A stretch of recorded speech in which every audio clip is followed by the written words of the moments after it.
आपके सामने एक नहीं, दो नहीं, लगभग 200 बच्चे का एग्ज़ाम क्लियर हुआ है। और हमारा पूरा प्रयास रहेगा कि 200 से क्या अगली बार रिटर्न हम 500 पूरे क्लियर कराएं। पूरा मेरा प्रयास रहेगा, मैं क्या मेरी पूरी टीम का, क्योंकि अकेले से कुछ होता नहीं है, टीम भी साथ में जुड़ी हुई रहती है। और इस टीम के अंदर आर्मी के अंदर स्पेशल 35 क्वेश्चन की तैयारी मैं कराता हूं। 50 क्वेश्चन आते हैं आर्मी के अंदर और 15 क्वेश्चन जो मैथ्स के अहम भूमिका निभाते हैं उनके अंदर हमारे न्यू मॉर्निंग के हृदय कह सकते हैं आप, प्रकाश जी कुमावत जी का अहम रोल रहा है। उनके लिए जोरदार ताली हो जाए।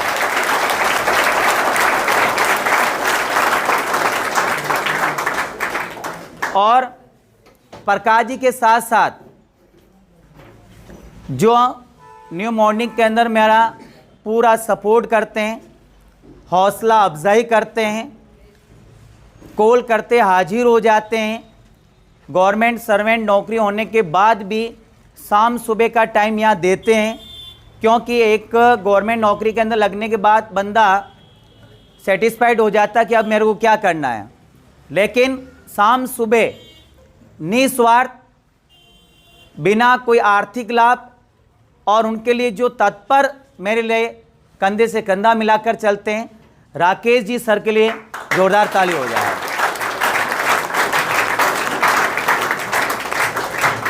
राकेश जी गुजर सर हैं जो 2015 से मेरे साथ जुड़े हुए हैं, जब नए नए गवर्नमेंट नौकरी के अंदर लगे ही थे और जब से मेरे साथ चल रहे हैं।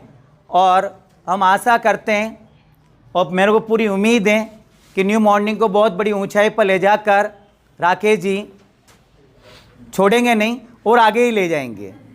हाँ,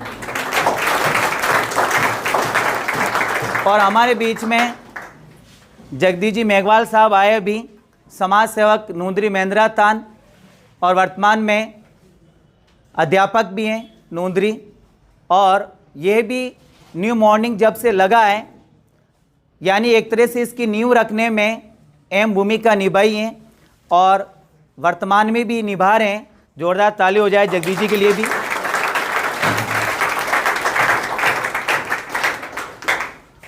नरेश जी सर जो मेरे छोटे भाई हैं, आर्मी का बैच में नहीं पढ़ाते हैं, मैं मानता हूं, लेकिन दूसरे जो भी बैच हैं उसमें हमारा योगदान नगण्य है, यानी नॉर्मल है। ज़्यादा जो योगदान है, जो दूसरे फोटो आपने देखी होगी राजस्थान पुलिस वगैरह सभी के अंदर, उसमें सबसे बड़ी भूमिका नरेश जी की है। अगर वो उधर ध्यान नहीं रखते उन बेचों का, तो मैं आर्मी में ध्यान नहीं दे पाते। तो इन सर के लिए भी ताली हो जाए।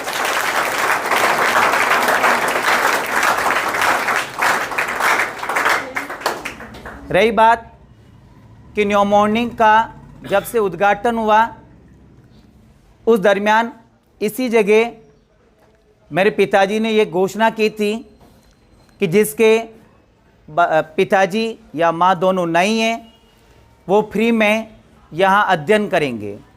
और उसी पथ पर मैं चल रहा हूँ, और दोनों में से एक नहीं है, उसकी हाफ फीस लगेगी और वासी को हम हाफ फीस ले रहे हैं।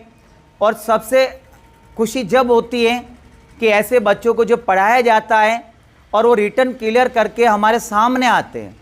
और ऐसे बच्चे बहुत सारे इस क्लास के अंदर बैठे हैं जो एग्ज़ाम क्लियर किया है, या तो दोनों मम्मी पापा नहीं हैं या दोनों में से एक नहीं है और वो एग्ज़ाम पास हुए। उनके लिए जोरदार ताली हो जाए।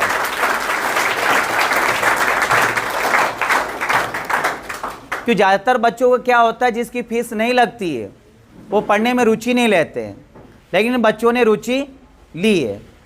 और जिसकी फीस पेरेंट जमा करा रहे हैं, फीस के साथ साथ एक्स्ट्रा पैसे और दे के भेजते हैं। एक्स्ट्रा पैसे तो देते ही देते हैं, एक घोड़े जैसी गाड़ी और दे के भेजते हैं हर बात समय, यानी बड़ी गाड़ी बाइक, और वो घूमते फिरते हैं, इधर गए उधर गए, चांगेड़ गए, है ना, मेलों में गए, शादियों में गए, या दोस्त की शादी में डीजे चल रहा वहाँ गए। ज़्यादातर वही बच्चे रिटर्न फेल हुए हैं हर बात समय, चाहे आर्मी का चाहे दूसरा रिटर्न। मैंने देखा है जिसके पैसे ज़्यादा वो बच्चे फेल होते हैं, जिसके पैसे पेरेंट जमा नहीं करा पा रहे हैं वो पास हो रहे हैं। तो मैं चाहूँगा आप सबसे आग्रह कर रहा हूँ और अतिथिगण से आग्रह कर रहा हूँ कि आप आपके गांव में, पड़ोस में अगर जिसके पेरेंट्स नहीं हैं उन बच्चों को भेजें। मैं और मेरी पूरी टीम उनको पढ़ाएंगे। और मैं चाहूँगा कि न्यू मॉर्निंग में फीस वाले नहीं, बिना फीस वाले बच्चे जिसके पेरेंट्स नहीं वो ही भरें हमेशा। बस ये मेरी आशा। और आप भेजें, ब्यावर के आसपास नहीं, जहाँ का भी बच्चा होगा जिसके पेरेंट्स नहीं हैं उन बच्चों को हम हमेशा पढ़ाएंगे। बस आप ज़रूर उनको भेजें, ये ध्यान रखें। अभी कौन कौन ऐसे बच्चे हैं जिसकी पेरेंट्स नहीं है या दोनों में से एक नहीं है और आधी फीस या पूरी फीस माफ़ पढ़ें? कृपया करके यहाँ सामने बेटे जो हाथ खड़ा करें, थोड़ा ध्यान तो रहें।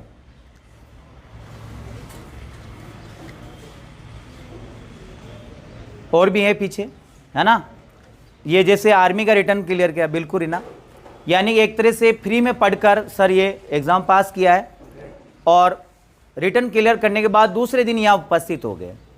तो बड़ा मेरे को खुशी मिली कि बहुत अच्छा काम हुआ है और ऐसा नेक कार्य हम करते रहेंगे। अब थोड़ा गर्मी ज़्यादा है तो मैं यही अपने सब थोड़ा विराम ले रहा हूँ और मैं राकेश जी से आग्रह करूँगा कार्यक्रम को थोड़ा आगे बढ़ाएं। खड़ा हो जाए सर के लिए।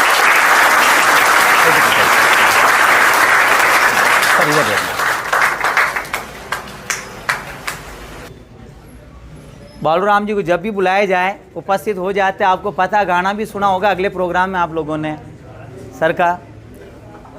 और सर के जमाई राजा भी रिटर्न क्लियर किया, यहीं उपस्थित होंगे।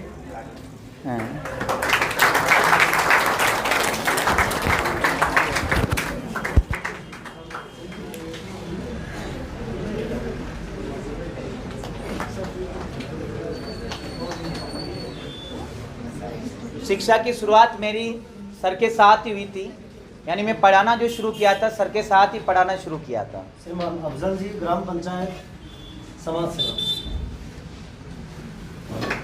खड़े हो रहे हैं।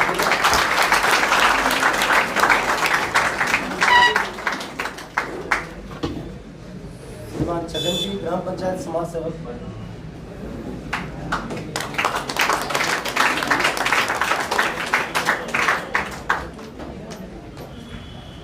श्रीमान प्रशांत कुमार चतुर्वेदी, उप प्रधानाचार्य लगेत खेड़ा।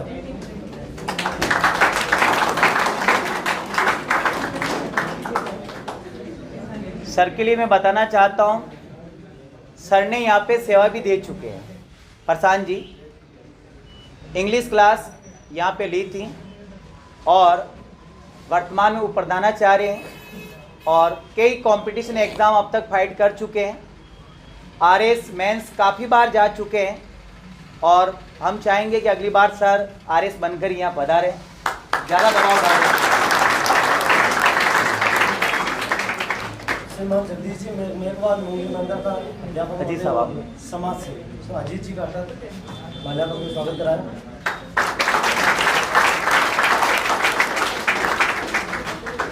इसलिए मैं चाहूँगा श्रीमान अमजद जी, श्री प्रकाश जी का भी माल्यार्पण करके आज के इस कार्यक्रम में स्वागत करा रहे हैं, जिन्होंने बहुत मेहनत करके बच्चों को। भाई प्रकाश जी के लिए जोरदार ताली हो जाए भाई।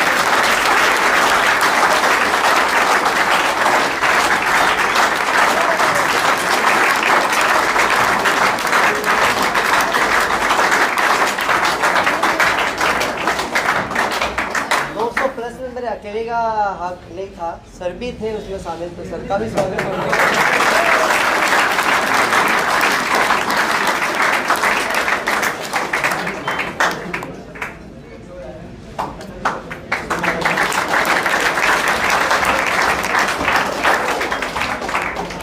नरेश जी प्रधान, आप भी आ जाए सामने। आपको कुछ मदद के लिए बच्चों के लिए रिक्शा के लिए।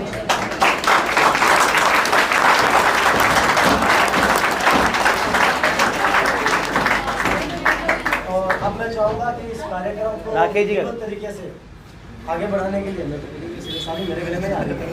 आपको गला है तो नरेश जी आप पहनाओ। आप जो माला पहनते हो वो इनडायरेक्टली मेरे गले में जाता है।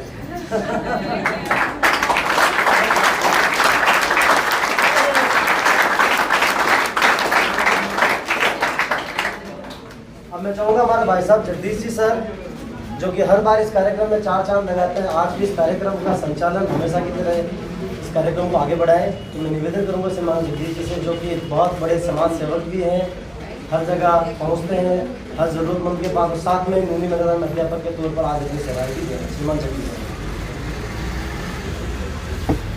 धन्यवाद राकेश जी गुजर साहब। मैं जब भी आया था इस संस्थान में, हमें इनका सबका प्यार स्नेह अपनापन मिला है और मुझे हमेशा बड़े भाई के रूप में और एक छोटे भाई के रूप में भी देखते हैं, क्योंकि जो संस्थान में है सब मेरे से छोटे हैं। तो मुझे हमेशा यही कहते रहते हैं कि जो हमारे बच्चे आ रहे हैं, आप उनके लिए कुछ मोटिवेशन है, उनको बताना है। तो कभी भी हमें निराशा का भाव नहीं लेना है, हमें केवल ओजस्वी होना है, आशावादी बनना है, ना कि निराशावादी होकर जीना है। इसी के अगले क्रम में मैं प्रकाश जी से आग्रह करूं कि वो किस प्रकार से बच्चों को पढ़ाया है, किस प्रकार से मोटिवेशन किया है, किस प्रकार से शिक्षा दी है और बच्चों ने किस प्रकार से शिक्षा ग्रहण की, इसके बारे में 2 शब्द प्रकाश जी। मॉर्निंग क्लासेस के पूरे परिवार को 200 प्लस, मतलब 200 से ज़्यादा बच्चों का रिटर्न क्लियर हुआ, इसलिए बहुत बहुत बधाई। और वैसे तो जब मैं पहले दिन यहाँ आया था फर्स्ट डे, तब मैं केवल क्लासें लेता था, 10, 12 ये क्लासें पढ़ाई है मैंने, कभी कंपटीशन के बैच नहीं लिए मैंने। और जब मैंने यहाँ कंपटीशन के बैच लेने शुरू किए, तब कोरोना काल चल रहा था, उस समय मैंने यहाँ कंपटीशन के बैच लेने शुरू किए थे मैंने। और कोरोना में ये था कि कोई एग्ज़ाम नहीं हो रहे थे उस समय, एक भी एग्ज़ाम नहीं हुआ था। तो मुझे ऐसा फील हो रहा था, ऐसा लग रहा था कि मेरी किस्मत बहुत ख़राब है कि मैं पढ़ा रहा हूँ और एक बच्चे का भी सिलेक्शन नहीं हो रहा है। लेकिन जब ये कोरोना काल हटा और मेरे ऊपर से भी हटा, तब जाके बच्चों के एग्ज़ाम हुए और फिर मेरा रिज़ल्ट क्लियर होने लगा कि बच्चों का सिलेक्शन होने लगा। तो पढ़ाने का क्या है, मैं अपनी मेहनत पूरी करता हूँ। मैं तो ये चाहता हूँ कि मेरी क्लास में जितने बच्चे बैठे उनको सब गणित समझ में आए, पूरा अच्छी तरह से समझ में आवे और वो सिलेक्शन दे। मेरे तो हमेशा यही दुआ रहती है।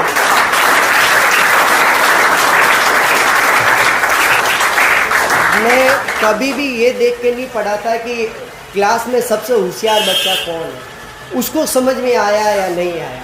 मैं ये देख के पढ़ाता हूँ कि सबसे क्लास में सबसे कमज़ोर बच्चा कौन है, अगर उसके समझ में आ गया तो समझो सबके समझ में आ गया। तो मेरे पढ़ाने का तरीका यही रहता है, मैं ज़्यादातर कमज़ोर बच्चों पे ही ध्यान देता हूँ। एक अगर भाग देना भी है ना, छोटा सा भाग देना, तो वो भी मैं बोर्ड पे करके बताता हूँ। होशियार बच्चे तो थोड़ा हंसते हैं मेरे ऊपर, थोड़ा देखते हैं कि हाँ यार ये सर क्या पढ़ा रहे हैं, लेकिन मुझे उनसे कोई लेना देना नहीं है। मुझे पता है कि वो होशियार है, लेकिन मुझे कमज़ोरों से लेना देना है कि अगर कमज़ोर को होशियार बना दूँगा तो होशियार तो अपना आप और ज़्यादा होशियार बन जाए। तो मैं कमज़ोरों के हिसाब से पढ़ाता हूँ और मेरे अकेले का योगदान नहीं रहता, बच्चों का भी योगदान रहता है उसके अंदर। मेरे अकेले से कुछ नहीं होगा कि भाई मैं अच्छा पढ़ा रहा हूँ तो सिलेक्शन हो जाएंगे।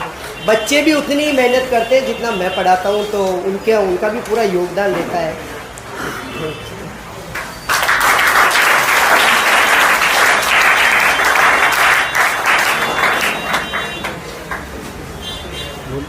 हाँ भाई, जिसका सेकेंड ईयर का एग्ज़ाम है, तो एग्ज़ाम का टाइमिंग हो रहा है, जो आर्मी में चेंज हुए हैं वो लड़के आगे आ जाए। जिसका एग्ज़ाम है हाँ वो आगे आ जाए। सारे बजाय कोचिंग के लिए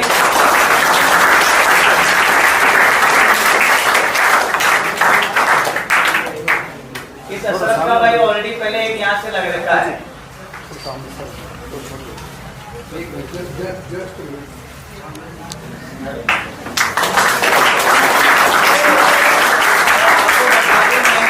इनके पिताजी ने ही हाफिज में पढ़ाई।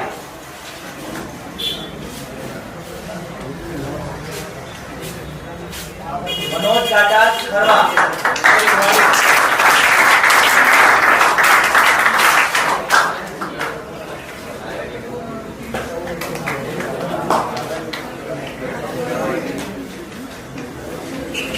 दूसरा सागर ईश्वर सिंह, ये झाला की चौकी।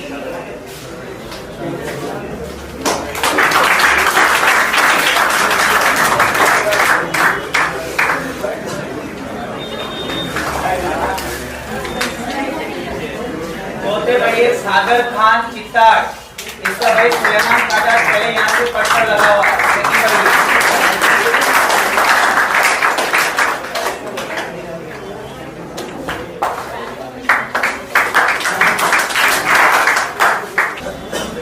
जिनका चयन हुआ है, जिन्होंने परीक्षा पास की है, उन सभी को हार्दिक बधाई है।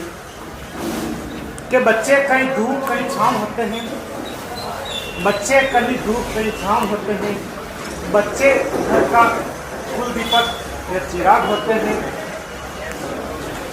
माँ बाप बच्चों को पालने के लिए और बच्चों की ख्वाहिश पूरी करने के लिए जाने कैसे कैसे सपने पाल लेते हैं, और वही माँ बाप है जो बच्चों को शिक्षा देने के लिए और उनका भविष्य उज्जवल बनाने के लिए अपना वर्तमान चला देते हैं।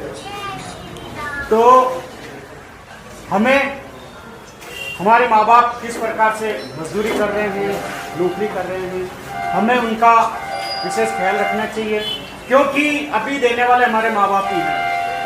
और हमारे माँ बाप ही आज भी हम जो कुछ भी मांगेंगे वो हमें ला के देंगे, क्योंकि हम आज पढ़ाई कर रहे हैं। माँ बाप खुद चाहते हैं, वो खुद फटे पुराने कपड़ों में रह जाएंगे, लेकिन आपको अच्छे कपड़े देंगे। आपकी किताब कॉपी नहीं है, वो ला के देंगे। आपके अच्छे कपड़े नहीं है, मैं मेरे दोस्त में जा रहा हूँ, पार्टी में जा रहा हूँ, स्कूल में जा रहा हूँ, कॉलेज में जा रहा हूँ, कॉम्पिटिशन में जा रहा हूँ, तो वो उनके पास में कपड़े नहीं होंगे, लेकिन आपको ला के देंगे। इसलिए आप हमेशा जब भी एनवायरमेंट में रखो या वातावरण रखो, अच्छे लोगों से रखो। जो अच्छे लोग होंगे तो आपको मोटिवेशन आता रहेगा। एक चाय की दुकान पे 5 रुपए की चाय भी मिलती है, वही चाय आप बड़े होटल में चले जाओ, आप 50 रुपए की चाय मिलती है। वो तीसरे मालिक होटल में चले जाओ, वहाँ आपको 400 रुपये मिलती है। 5 स्टार होटल में चले जाओ, आपको वही चाय 600-700 रुपये मिलती है। क्यों? क्योंकि ये संगत का फर्क है। जिस पर हमारी संगत बढ़ती रहेगी, हमारी मार्केट वैल्यू बढ़ती रहेगी, और हमारी संगत घटती रहेगी, हमारी वैल्यू घटती रहेगी। तो हमें संगत में अच्छा बैठना चाहिए। आगे की कड़ी में अफजल जी, मैं आग्रह करूं कि आप भी बच्चों को मोटिवेशन दें। हमारे अजीज मित्र और यहाँ के स्तंभ भी हैं, लेक्चरर वीरेंद्र जी फुलवारी से आग्रह करूं कि वो मंच पर आकर अपना आसन ग्रहण करें। जोरदार से ताली। न्यू मॉर्निंग के डायरेक्टर अमजद काठात से आग्रह करूं कि नरेंद्र जी फुलवारी का माल्यार्पण कर स्वागत करें।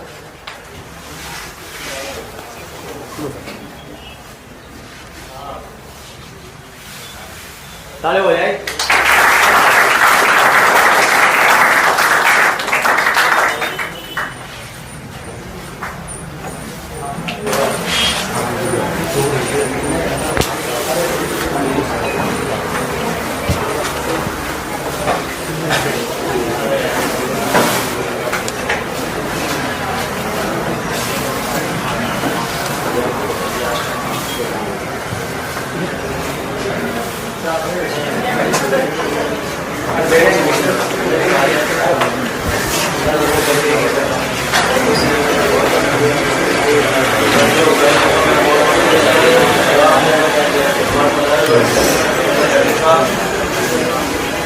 और जितने भी भाई बहन यहाँ से पढ़कर जो शामिल हुए उनका बहुत बहुत बधाई। भाइयों और बहनों, ये आपका जो वक्त है, जो बहुत कीमती वक्त है, क्योंकि ये हमको पता है। क्योंकि जब 2013-12 के अंदर हम एग्जाम की तैयारी करते थे तो हमको हम लेकिन 2 नंबर से फेल होते हैं। मैंने आर्मी की तैयारी की, जनरल तो हमारे बहुत हाइट होती है, लेकिन 2 नंबर से 3 नंबर से खूब एग्जाम की तैयारी की थी, खूब गुणबाग किए थे, लेकिन कोचिंग नहीं मिलने के कारण हम रह जाते, सही कोचिंग नहीं मिलती। ये जहाँ बैठे हो, यहाँ से हमने 2012 से एक्सरसाइज की थी, यहाँ मैंने दिन था, फिटनेस ठीक थी, लेकिन एग्जाम में फाइट कर पाते। ये सर का बहुत बहुत आपको आभार, जो आपके लिए इतनी मेहनत कर रहे हैं, पढ़ा रहे हैं हमको। अहमद सर का बहुत बहुत धन्यवाद, आपने इतने हीरे बना दिए। सच बात है ये, क्योंकि ये हमको पता है कि शिक्षा नहीं मिलने से सही तरीके से आदमी पीछे रह जाएगा। के लिए महेंद्र जी जहाँ कहीं भी हो, कृपया मंच पर अपना आसन ग्रहण करें। वरिष्ठ अध्यापक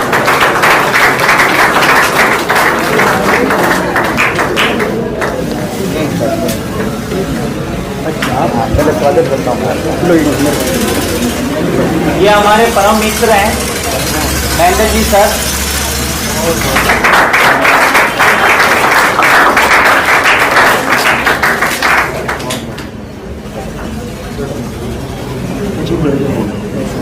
इस बार क्या जो मेरे साथी थे, साथ में पढ़ाया हमने, हम इधर लग गए सर, गवर्नमेंट हो गए तो उन्हीं को बुलाया मैंने।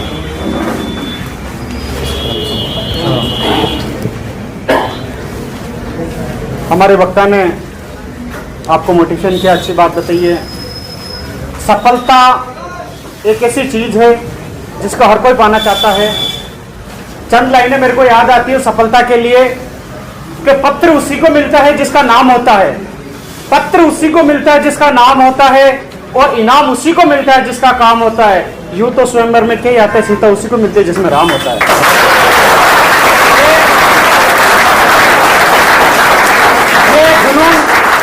जोश और जुनून, ये सफलता हमें होनी चाहिए। हमारी काबिलियत कितनी है, हमें आगे की कड़ी में प्रशांत जी जो अध्यापक हैं उनसे आग्रह करूं कि बच्चों का हौसला अफजाई करें और मोटिवेशन करें।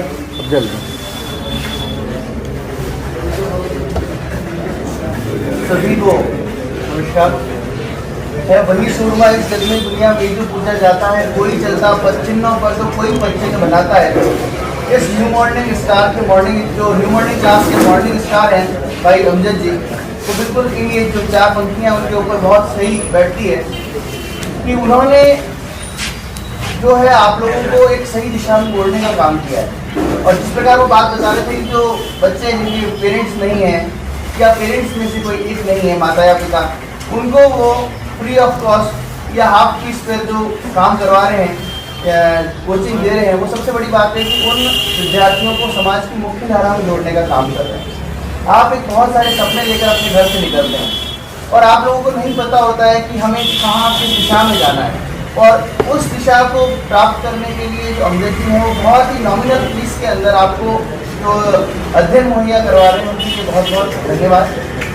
साथ ही मैं मेरे जिस कार्य से मुझे यहाँ बुलाया गया है उस पर आता हूँ।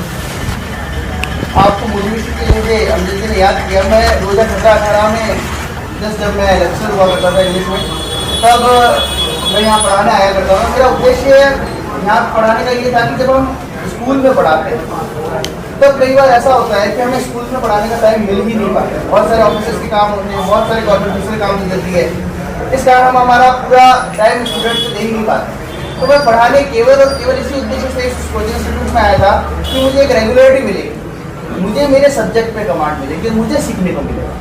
सबसे बड़ी बात ये थी कि मैं आपको लोगों को सिखाने से ज़्यादा खुद सीखने आया करता था, क्योंकि लर्निंग व्यक्ति की कभी भी ख़त्म नहीं होती है।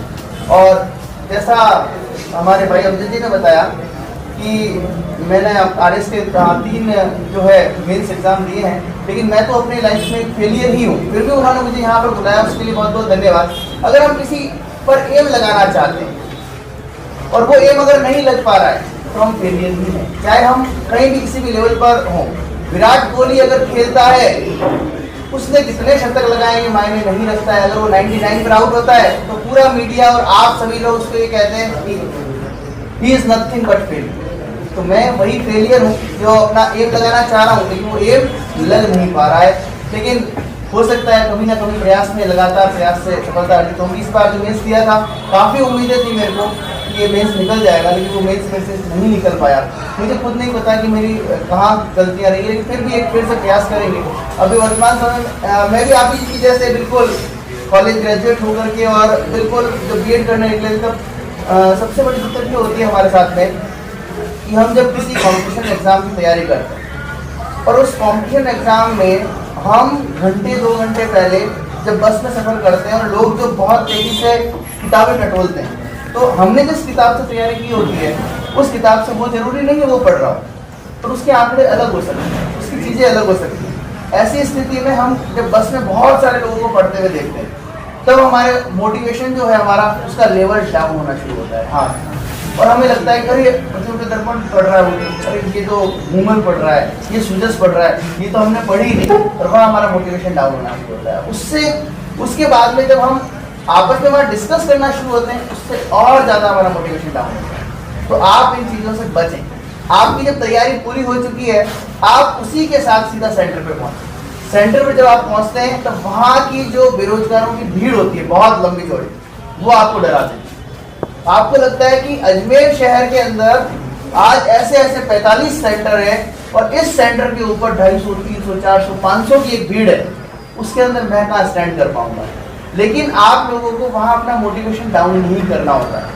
आप किसी से भी फर्स्ट ऑफ ऑल जब आप किसी भी एग्ज़ाम को देने बैठें तो पहले अपनी प्लानिंग से अपने घंटे सेट किया करें, उसके बाद में उस घंटों को सेट करके आप उस पर अपनी उस योजना को अमली जामा पहनाना शुरू करें। लेकिन कभी भी एग्ज़ाम के ठीक पहले वाली रात में देर रात तक कतई नहीं पढ़ें। आप उसको पढ़ाई को 6 बजे 7 बजे छोड़ दिया करें और उसके बाद में बस में कभी किसी से ट्रेन में डिस्कस ना करें, उनकी किताबों को देख देख करके डीमोटिवेट ना हो, और सेंटर पर जाने वाली जो भीड़ है उसको देख कर भी कभी डीमोटिवेट ना हो। आपको केवल एक ही सीट चाहिए होती है पूरे एग्जाम में, और एग्जाम कभी भी एक सीट के लिए नहीं निकलता, एक से ज़्यादा सीट के लिए तो एग्जाम में जब आपको बुलाया जा रहा है वहाँ पर, तो वहाँ आप डीमोटिवेट ना हो। और आप ये मान के चलिए कि जब कोई 100 की वैकेंसी निकलती है तो उसके तुलना में लाखों लोग एग्जाम के फॉर्म भरते हैं, और उन लाखों लोगों में से 50% लोग ऐसे होते हैं जो केवल एग्जाम का फॉर्म भरते हैं। उनको जब एग्जाम की डेट आती है तब उस दिन उसको एग्जाम याद आता है कि अरे मैंने फॉर्म भी भरा था। तो 50% लोगों से तो आपका कॉम्पिटिशन है ही नहीं, और बाकी के जो 50% लोग बैठते हैं एग्जाम के अंदर, उससे भी 25% जो बचा 50% लोग हैं वही उस रिटर्न को एग्जाम को क्लियर कर पाते हैं। तो आप लोगों के वो जो 50% बच गए थे उनसे भी आपका कॉम्पिटिशन नहीं था। वो ये लोग सोच रहे थे कि मैं इस एग्जाम पटवारी की तैयारी करूं कि आर्मी की तैयारी करूं, मैं कंप्यूटर निरीक्षक में जाऊं कि टीचर बन जाऊं, मैं पोस्ट ऑफिस में लगूं कि बैंक में लगूं। वो डिसाइड ही नहीं कर पा रहे हैं, ऐसे लोग हैं। और आखिरी में जाकर के जब वो विभिन्न प्रकार की समीक्षाओं को पास करके 300 लोग इंटरव्यू में बैठते हैं और 100 जब क्लियर होते हैं, उन 100 लोगों में आपको जो अपना स्थान बनाना होता है वो वही 100 लोग होते हैं जिन्हें अपनी परीक्षा परिणाम की योजनाएं जो हैं उनका सही अमली जामा पहनाया था। इसीलिए आप बिल्कुल कॉन्सेंट्रेट होकर के काम करें।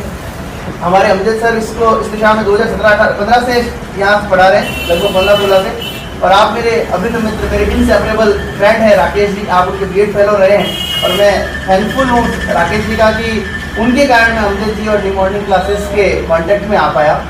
और अभी आज जिस पर्पज़ से मुझे यहाँ बुलाया गया है, आर्मी के पर्पज़ से, आर्मी से मुझे और डिफेंस लाइन से एक डर सा रहा है। मैं और राकेश जी जो है एक साथ कॉलेज के अंदर एनसीसी में जो है साथ में वहाँ कैडेट थे। मैं खुद भी बिहार कॉलेज से एनसीसी के कैडेट में सी सर्टिफिकेट होल्डर हैं हम गवर्नमेंट। लेकिन हमारे को एक आर्मी और डिफेंस से एक डर था कि जब राकेश जी दौड़ भाग किया करते थे, तो जब मैं दौड़ भाग भी करता था तो एक 400 मीटर के ट्रैक पर भी यहाँ पर जो है दर्द होना शुरू हो जाता है। तब ऐसा लगता है कि नहीं, अपन डिफेंस के लिए नहीं बने और डिफेंस लाइन अपने लिए नहीं बनी है। ये कोई हार्ड वर्कर लोग हैं कर्नल साहब जैसे, वही कर पाते। लेकिन डिफेंस लाइन शुरू से अट्रैक्ट जरूर करती थी, लेकिन डर लगता था। लेकिन इसीलिए मैं डिफेंस में नहीं जा पाया। मेरा बहुत अच्छा लगता था। अभी मैं हाल ही में हिमाचल से घूमकर आया हूँ। मैं जब लौटा था दिल्ली से, हिमाचल से दिल्ली, तब हम जिस वॉल्वो में सफ़र कर रहे थे, मेरे पास में एक फौजी अपने घर बार को छोड़कर 45 दिन की छुट्टियाँ काट करके अपने कोलकाता उसका जॉब की पोस्टिंग था, वहाँ पर जा रहा था। तब भी मेरा मोस्टली टाइम उन 12 घंटों में से, जबकि वो 12 घंटे रात थी और उससे काफ़ी गम था, और वो उस गम को बुलाने के लिए जो आर्मी में करते हैं वो कर भी रहा था। जो भी कल चेक देते हैं जो लोग, वो बोले कि सर ये कंडीशन है कि मैं मेरी फैमिली को छोड़ के जा रहा हूँ, मुझे बहुत क्यों फील हो रहा है कि मेरी फैमिली, क्या पता मैं वापस आ पाऊँगा नहीं आ पाऊँगा, मेरे छोटे छोटे बच्चे हैं। वो रो रहे थे सर।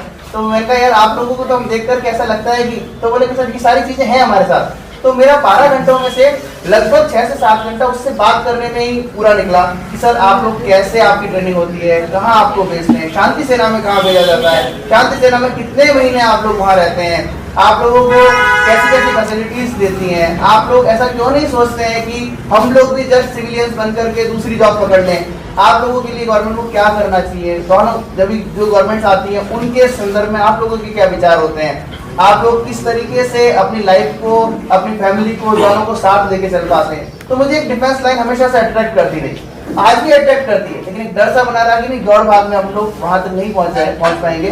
तो आप लोगों को उससे भी ज्यादा कॉन्ग्रेचुलेशन कि आप लोगों ने उसका रिटर्न क्लियर किया है, और उसको रिटर्न को छोड़ करके आप वापस उस फिजिकल की तैयारी के ऊपर लगे।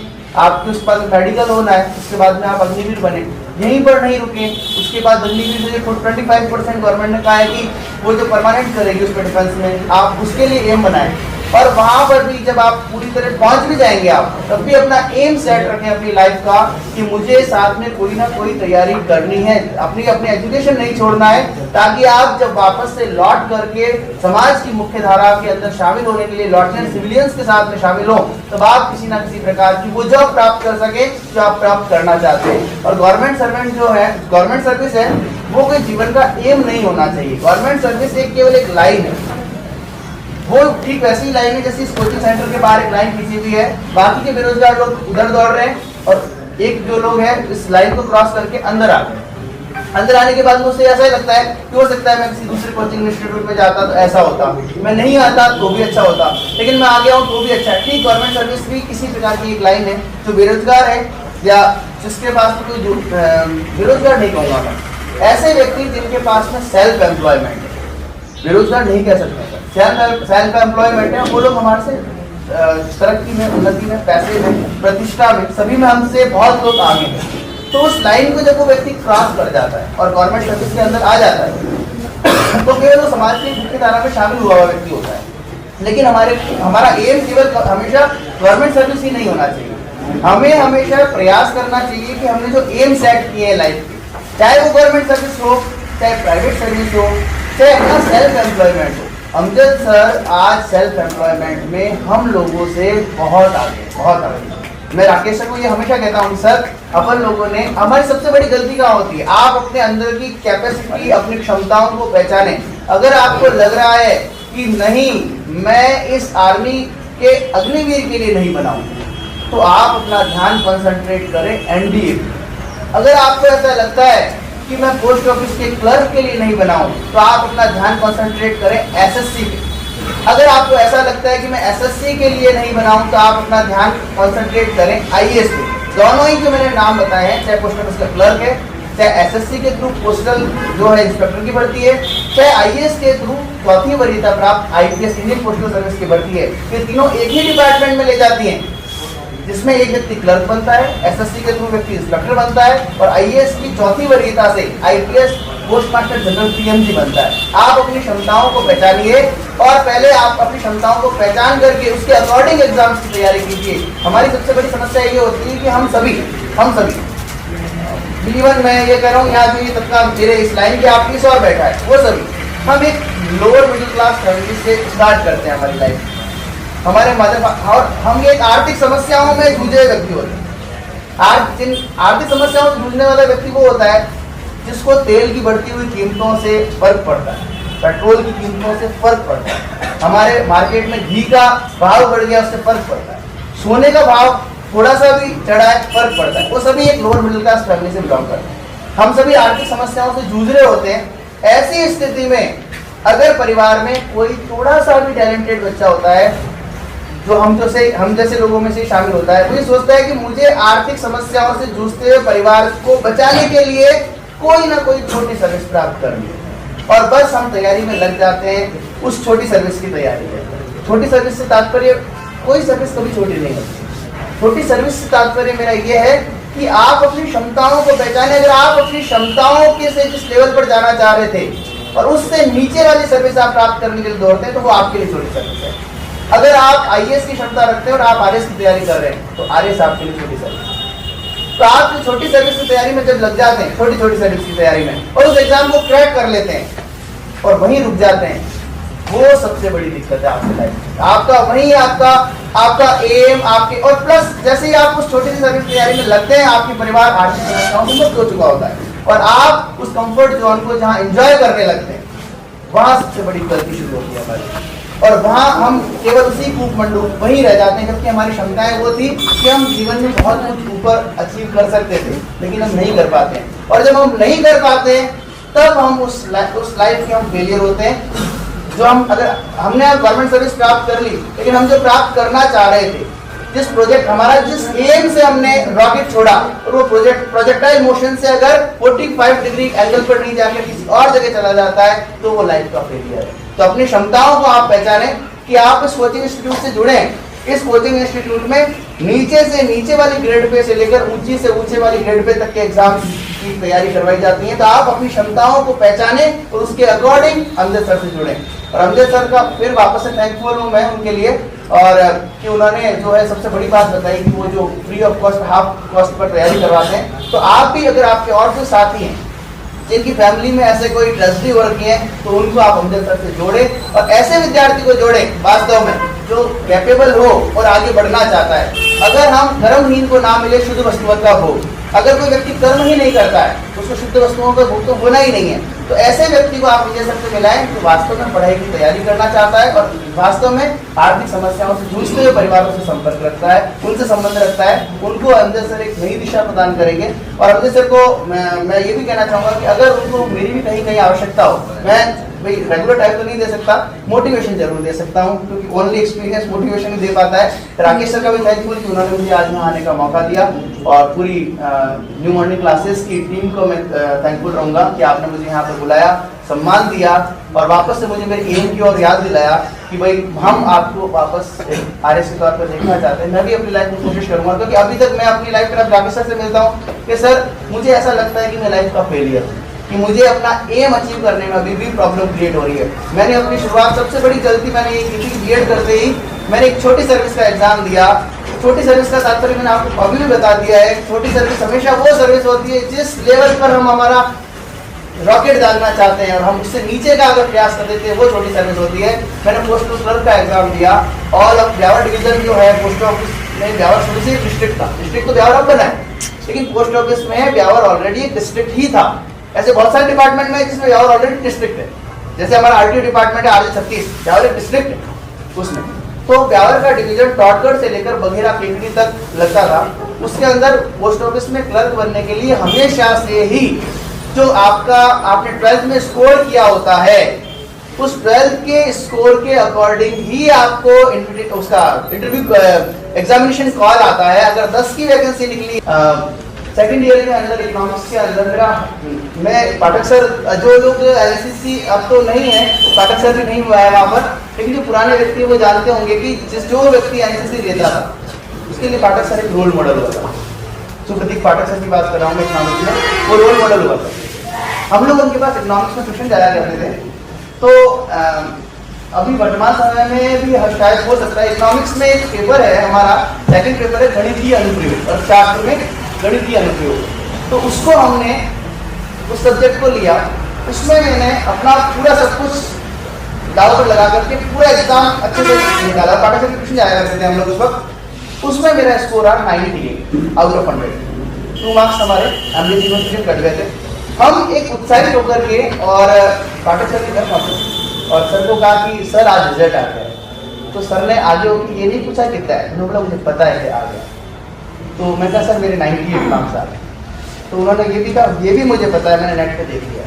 फिर उन्होंने मुझे ये नहीं कहा कि आप 98 आए, बहुत अच्छी बात है, उन्होंने कहा कि 2 नंबर कहाँ है, क्योंकि उनको एक उम्मीद थी कि नहीं हमारा स्टूडेंट है तो वो उसका 100 आउट ऑफ 100 वो सोच रहे थे, एक्सपेक्ट कर रहे थे हमसे। तो वो चीज़ तो मैं आपको इसलिए नहीं बता रहा हूँ कि हमने क्या किया है, मैं केवल इसलिए बता रहा हूँ कि अगर आप एक लंबी चेन का हिस्सा हैं और आप अपने एम को अपने उस छोटी सर्विस के अंदर लगा देते हैं और उसके बाद सर्विस करने के बाद उस कंफर्ट जोन को एंजॉय करने लग जाते हैं, तो वो आपके जीवन की सबसे बड़ी गलती होती है। इसलिए अपनी क्षमताओं को पहचानें और अपने एम को दागने में उस नाग मिसाइल की तरह काम करें, दागो और भूल जाओ की पद्धति से। हमने हमारा सेट कर लिया, बस उस एम को सेट कीजिए और अपनी तैयारी में लग जाइए। छोटी सर्विस के चक्कर में आप करते ही नहीं पड़ेगी, अपनी क्षमताओं को पहचान करके फिर से रखिए। Thank you.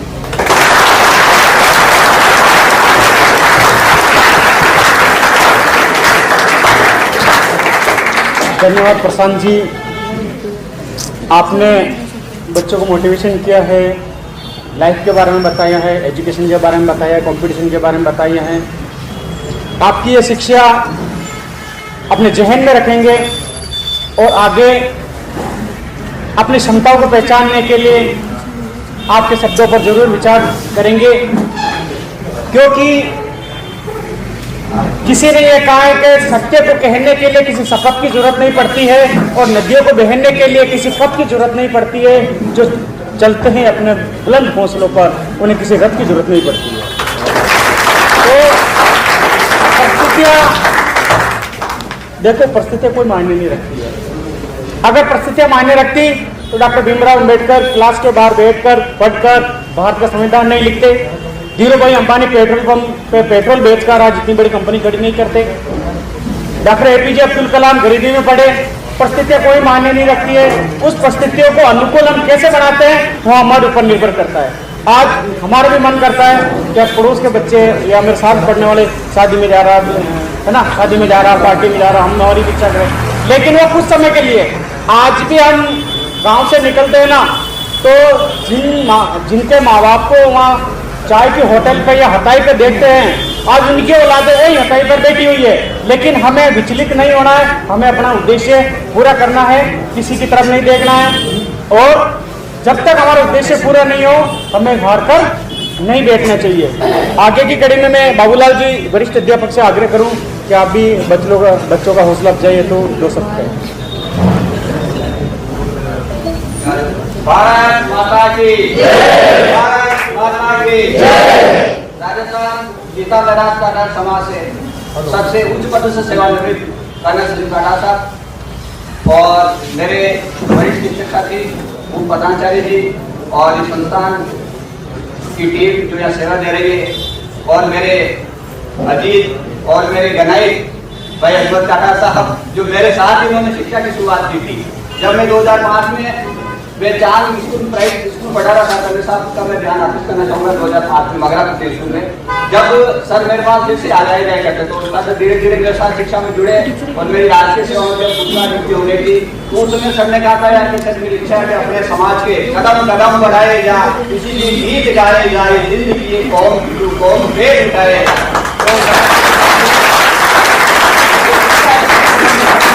उन्हें बहुत बहुत धन्यवाद देना चाहूँगा। उन्होंने बिल्कुल न्यूज़ पढ़ा 2 बच्चे की आगे की सेवा करें। 2000 सर के लिए ताली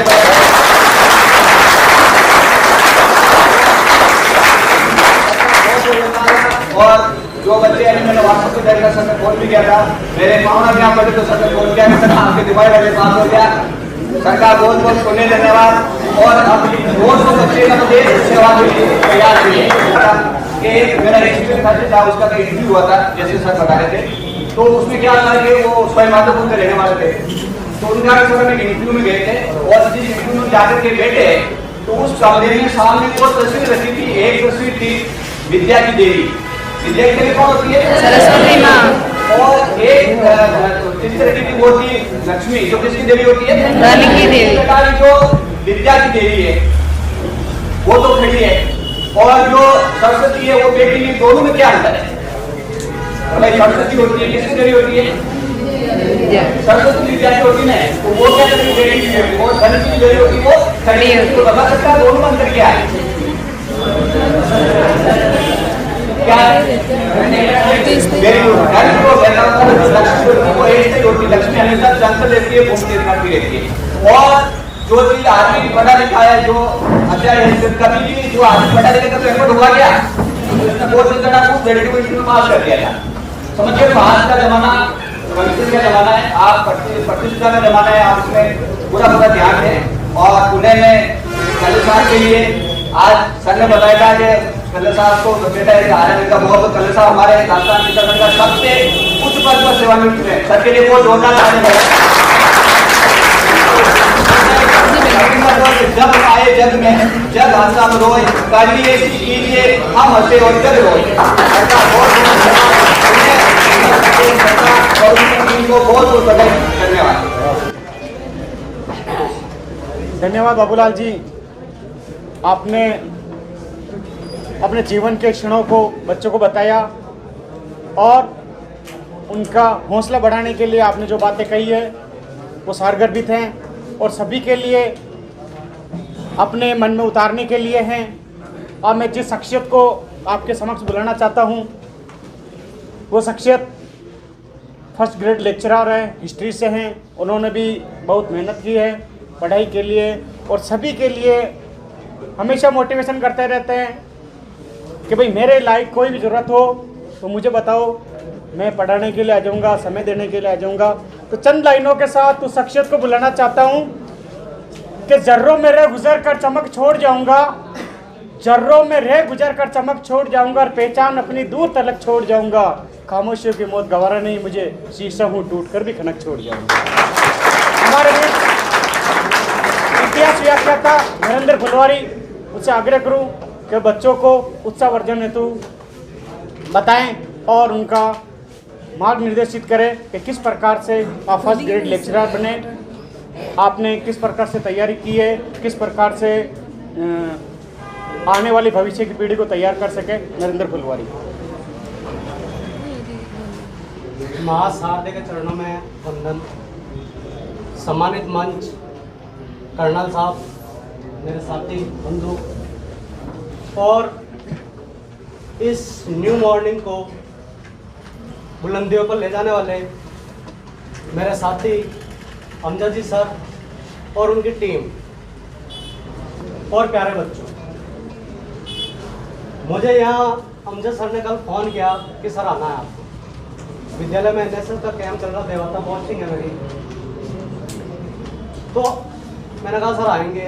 अमजद सर और हम, इनसे जान पहचान किस प्रकार हुई मेरी वो बता रहा हूँ। एक साल मैंने 2014 में मोहम्मद अली में पढ़ाया, उसी दौरान फर्स्ट ग्रेड की वैकेंसी निकली। सपना मेरा फर्स्ट ग्रेड बनना ही था। वो सपना कैसे बना मैं बताता हूँ कि 2007-8 में मैंने बीएड कर ली थी। उसके बाद मैं विद्यार्थी मित्र में लग गया था गवर्नमेंट स्कूल में। पापा मेरे पुलिस विभाग से, पैसों की कोई कमी नहीं थी, एसआई पद से अब रिटायर्ड हुए हैं। तो शुरू से ही लापरवाह था कि ठीक है पापा जी पैसे हैं, तो ध्यान नहीं दिया। विद्यार्थी मित्र में लग गया। पापा की पोस्टिंग दिव्यर थी, उस समय दिव्यर सीनियर में लग गया था, महाराणा प्रताप की धरती। वहाँ एक व्याख्याता आए थे, बिल्कुल फ्रेश पोस्टिंग थी 2007 की। उनको देख के मैं बहुत मोटिवेट हुआ कि यार बिल्कुल यंग थे, मेरे जैसे ही थे वो। तो वो कहते थे यार आप भी बन सकते हो, ऐसी कोई बात नहीं है। तो देखो हर जगह दो तरह के इंसान होते हैं, उस स्कूल में भी थे। कुछ सर मोटिवेट करने वाले थे, कुछ डीमोटिवेट, क्योंकि हम प्राइवेट थे भाई, विद्यार्थी मित्र एक तरह से सभी पे प्राइवेट लगे, तो डीमोटिवेट करने वाले भी थे। बात पे बेइज्जत करना। तो फिर मैंने वहाँ से प्रण लिया कि मेरा को भी व्याख्याता ही बनना। सपना मतलब टारगेट कर लिया मैंने, फिक्स कर लिया मेरा एम कि व्याख्याता बनना मुझे। फिर भर्ती आई 2009 में, उसमें मैं रह गया था। मेरे 2-3 मित्र बन गए।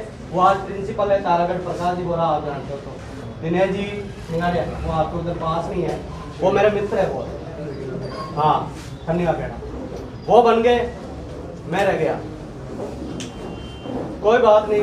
फिर 2013 में वापस भर्ती आई, तब मैंने विद्यार्थी मित्र का जो था छोड़ दिया। और जैसे अमजद सर ने यहाँ आपका भविष्य बनाने के लिए कोचिंग क्लास, उस समय तो थी नहीं न्यू मॉर्निंग, नहीं तो मैं भी एडमिशन ले लेता।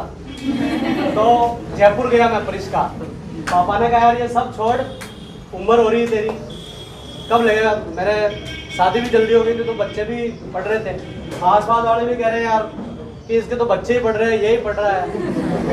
मगर टारगेट मेरे दिमाग में फिक्स था कि बढ़ना है, एक दिन जवाब देना है। मैं उनको कुछ नहीं कहता था, किसी को कुछ नहीं कहता था, बहुत शांत रहता था। सर भी जानते हैं, इनके साथ 1 साल 2। फिर मैं 2013 की थी, उस समय मेरा नहीं हुआ, सर का हुआ, प्रशांत जी सर का। आज वाइस प्रिंसिपल साहब है लगे खेड़ा, तो सर का उस समय उस भर्ती से हुआ था। उस समय भी रह गया था, मगर वो कोचिंग मेरा काम आई।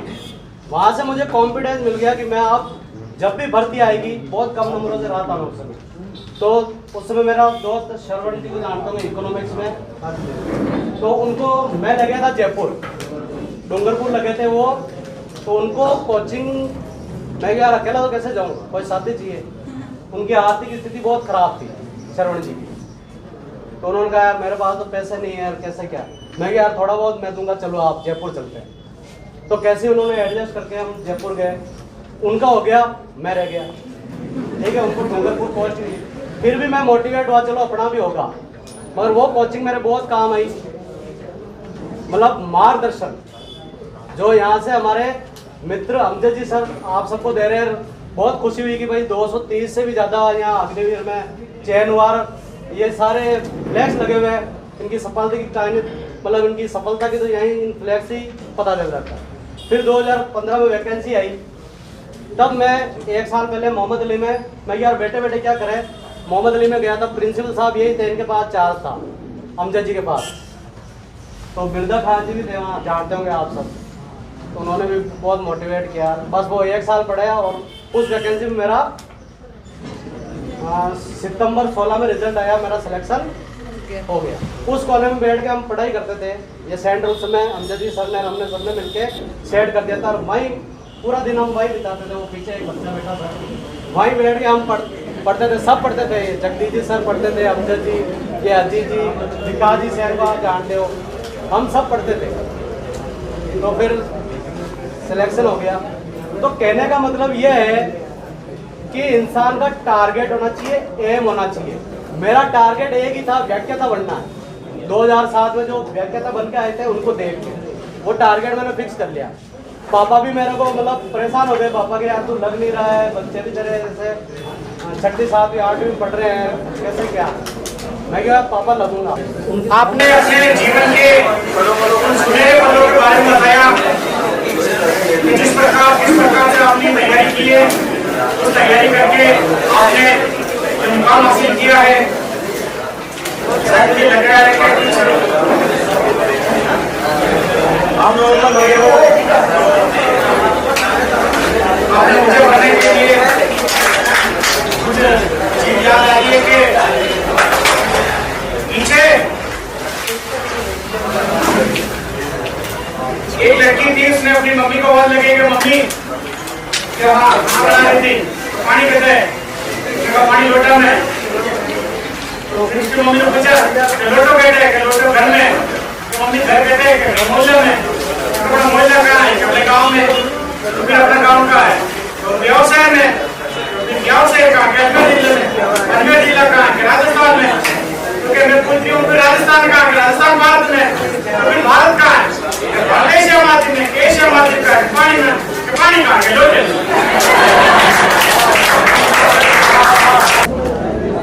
Good morning brothers and sisters, सम्मानित मंच और सभी थोड़ी आवाज नहीं सर की बात। युवा साथियों, आप सभी, मुझे बहुत अच्छा लगा कि इतना बड़ा कारवा अमजद सर के कोचिंग क्लास में आया है।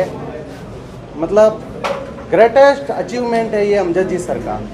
और अमजद जी सर मेरे बुज़म फ्रेंड है, हम काफ़ी साथ में ही रहे हैं, पढ़े हैं, लेकिन अमजद जी सर हमसे कई गुना आगे निकल चुके हैं और ये बहुत अच्छा एक पुण्य और सवाब का काम भी कर रहे हैं। मुझे बहुत अच्छा फील हो रहा है।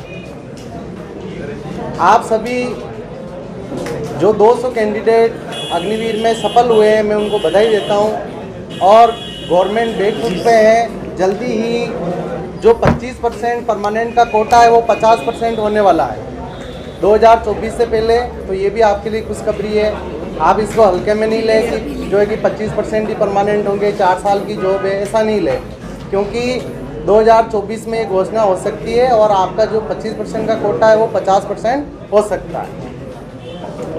बाकी देखो, आजकल लाखों हज़ारों कैंडिडेट तैयारी करते हैं, आपको उनसे घबराना नहीं है, पूरे जुनून के साथ में आपको तैयारी करनी है, क्योंकि एग्ज़ाम में तो सब बैठते हैं लेकिन हर किसी में जुनून नहीं होता है।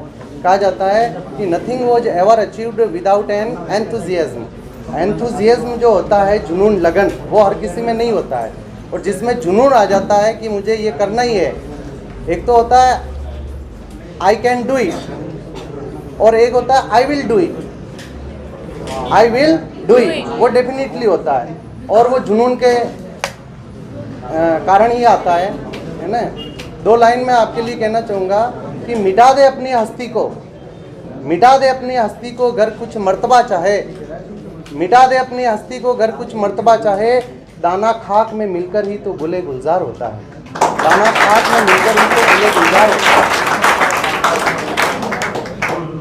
पर्वतों से निकला पानी कब चट्टानों से डरता है, पर्वतों से निकला पानी कब चट्टानों से डरता है, जंगल जंगल शंखनाद कर आगे बढ़ता जाता है, प्रशस्त किया पथ उसने अपना वाहक वेग रवानी से, तुम भी आगे बढ़ते जाओ दाहक तेज जवानी से, तुम भी आगे बढ़ते जाओ दाहक तेज जवानी से। यह आपका अपॉर्चुनिटी है और ये जो अपॉर्चुनिटी मिस हो गया तो फिर जो है कि आप बहुत पछतावा करना पड़ेगा। इसलिए और ज़्यादा मत पढ़ो। मैंने अपनी लाइफ में कभी भी 3 घंटे से ज़्यादा पढ़ाई नहीं की। कोई कहता है मैं 10 घंटे यूँ सब कहने की बातें, 3 घंटे से ज़्यादा पढ़ो ही मत, लेकिन पूरी लगन से पढ़ो, अच्छी तरीके से पढ़ो और सार गर्भित पढ़ो, नोट्स बनाओ और ब्रह्म मुहूर्त के समय सुबह पढ़ो, early in the morning, early in the morning सुबह पढ़ो और कम पढ़ो लेकिन अच्छी तरीके से पढ़ो, नोट्स बनाओ, आप डेफिनेटली सक्सीड होगे। Opportunity is like a biscuit in the sipped T, मतलब अवसर जो है चाय के अंदर डाला हुआ एक बिस्किट है, आपने चाय के अंदर एक बिस्किट डाला, आपको उसको खाना है, तो opportunity is like a biscuit in the sipped tea, you make some delay and it's gone. यदि आपने थोड़ी सी देरी की तो बिस्किट क्या हो जाएगा, बस वही है। तो आपको देरी नहीं करनी है, you have to crack the opportunity और पूरी शिद्दत और मेहनत के साथ में आपको तैयारी करनी है। कभी भी निराश नहीं होना है कि इतने कैंडिडेट हैं क्या होगा, कुछ नहीं। अपने मुंह मियाँ मिट्ठू बनना अच्छी बात नहीं है, लेकिन मैं आपकी हौसला अफजाई के लिए बता देता हूँ कि I was very lover of army का मैं बहुत वो था, लेकिन unfortunately God made me unfit for it. ईश्वर ने मेरे को अनफिट बना दिया, हाइट नहीं थी। तो मैंने क्या किया, मैंने एसएसबी की तैयारी की, यूपीएससी से सीडीएस का एग्ज़ाम दिया first time in my life, और मैंने पहली बार वो क्लियर कर लिया यूपीएससी का सीडीएस एग्ज़ाम। अप्रैल 2010 में इलाहाबाद में मेरा बोर्ड था इंटरव्यू के लिए, लेकिन अनफॉर्चुनेटली वहाँ पर मैं दूसरे दिन आउट हो गया। स्क्रीन इन होने के बाद में मेरा सिलेक्शन नहीं हो पाया। फिर मैंने कहा यार जो है कि जाना तो आर्मी में है, इसको छोड़ो। अब अपन कमांडेट के पीछे पड़ते हैं। पैरामिलिट्री फोर्स में कमांडेट पोस्ट होती है, सीपीएफ कमांडेट। मैंने उसका एग्ज़ाम दिया, उसमें पास हो गया, लेकिन मेरी हाइट 162 सेंटीमीटर ही थी और वहाँ चाहिए 165, वहाँ भी आउट हो गया।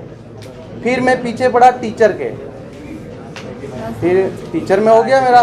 2012 में 3rd ग्रेड में हुआ, 2018 में 2015 में 2nd ग्रेड में हो गया, 2018 में 1st ग्रेड में हो गया हिस्ट्री में, लेकिन मैं गया नहीं। फिर नेट सेट वगैरह जो भी है सारा भी क्लियर कर लिया, 2 बार आरएस मेन तक भी मैं गया हूँ, सिलेक्शन नहीं हुआ वो एक अलग बात है, कहीं ना कहीं मेरी कमी थी, मैंने कमी छोड़ दी, लापरवाही की होगी, है ना। लेकिन कभी भी मैं आपको सच बता रहा हूँ, 3 घंटे से मैं ज़्यादा कभी नहीं पढ़ा। जो है कि ज़्यादा हुआ नहीं बनाना है कि 10-10 घंटे पढ़ना चाहिए, नहीं, 3 घंटे पढ़ लो, लेकिन सार गर्भित पढ़ो, अच्छी तरीके से पढ़ो और दिल में जुनून रखो, definitely you will get success. इसी के साथ मैं अपना स्थान ग्रहण करना चाहता हूँ।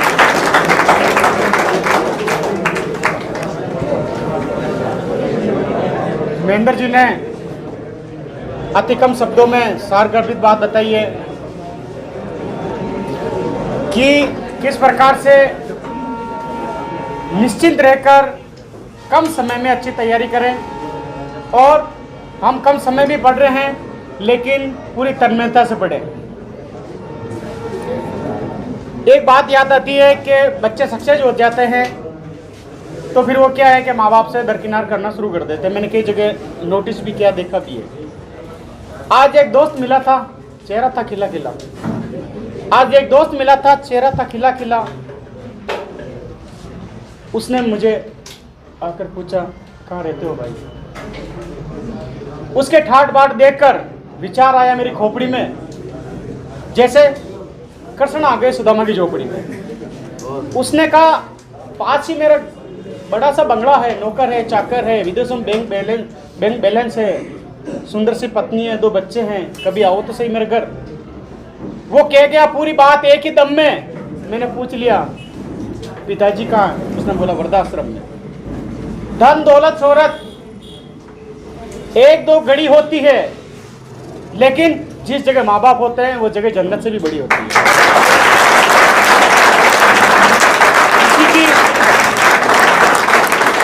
इसी कड़ी में छगन जी ग्राम पंचायत चांग से हैं, उनसे आग्रह करूं कि आप भी बच्चों को हौसला अफजाई है तो, मोटिवेशन है तो अपने विचार रखें।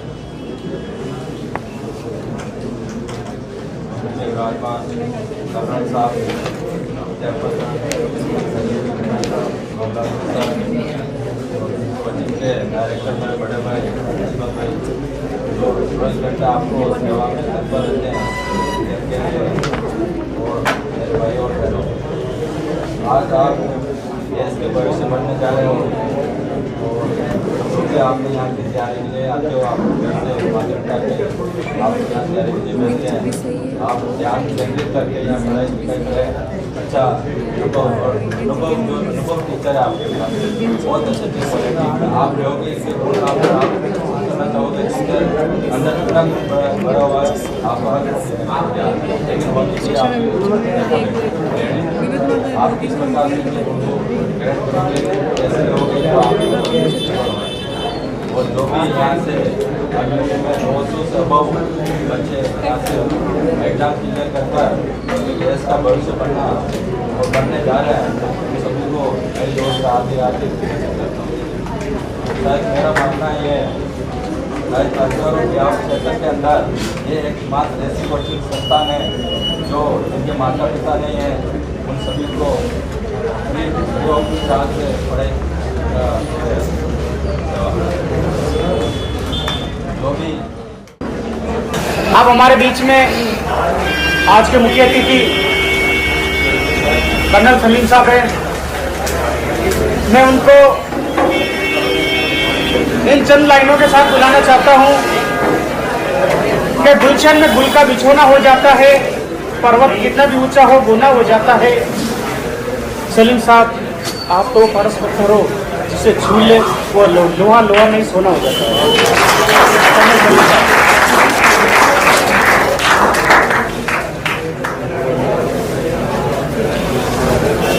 मॉड्यूल क्लासेस के उस्ताद साहब और तमाम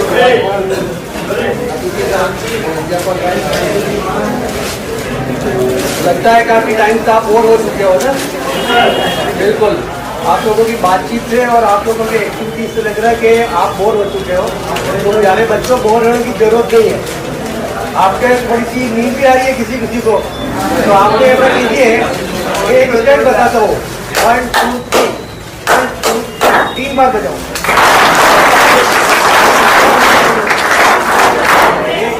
एक साथ शुरू होगा, देखो शुरू ऐसा होगा, 1 2 3, 1 2 3।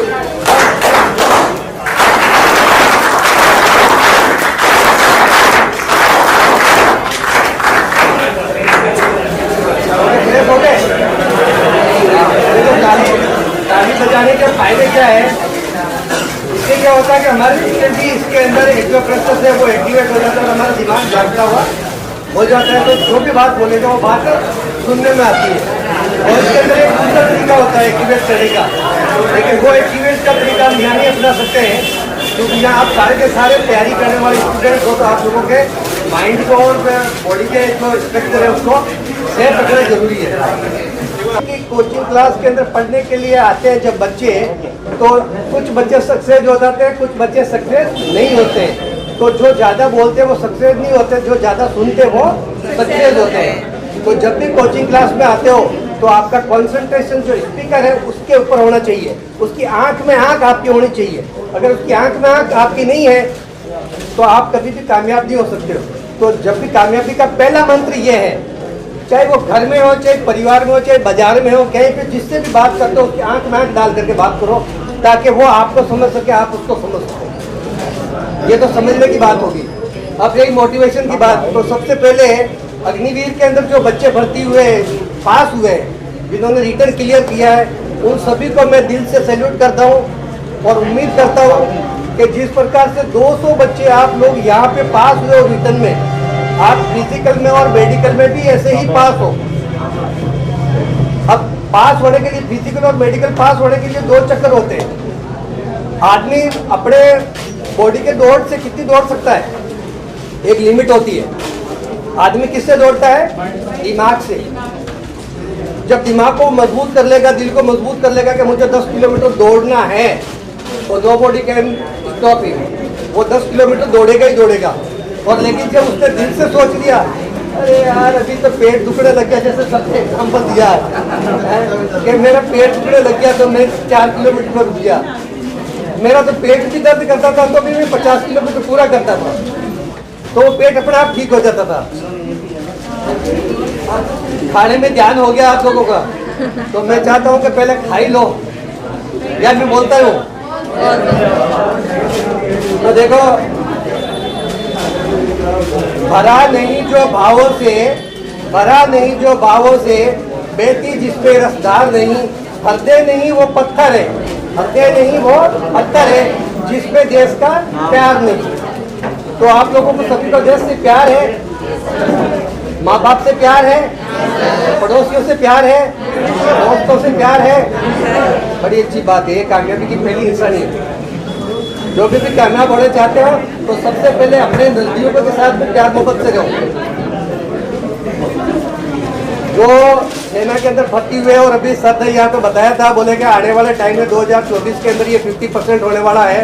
मैं इससे थोड़ा आगे चल करके बता रहा हूँ कि अगर गवर्नमेंट चेंज होती है और जिस प्रकार से राहुल गांधी के दिमाग के अंदर प्लान चल रहा है, राहुल गांधी के दिमाग के अंदर एक ही प्लान चलता है कि डाउन टू अर्थ जो पर्सन हो उसके पास में बेनिफिट्स मिले, तो उस बेनिफिट्स के लिए सेना के अंदर कौन जाता है? लोअर मिडिल क्लास के लोग, किसान के बेटे। तो प्रेजेंट गवर्नमेंट ने क्या किया है, उसने एक प्रकार से काम किया है। कैसे? खंजर पे छींटे नहीं, खंजर पे छींटे नहीं, कपड़ों पे दाग नहीं। खंजर पे छींटे नहीं, कपड़ों पे दाग नहीं। तुमने कत्ल किया है या करामात किया है, ये हमें मालूम नहीं।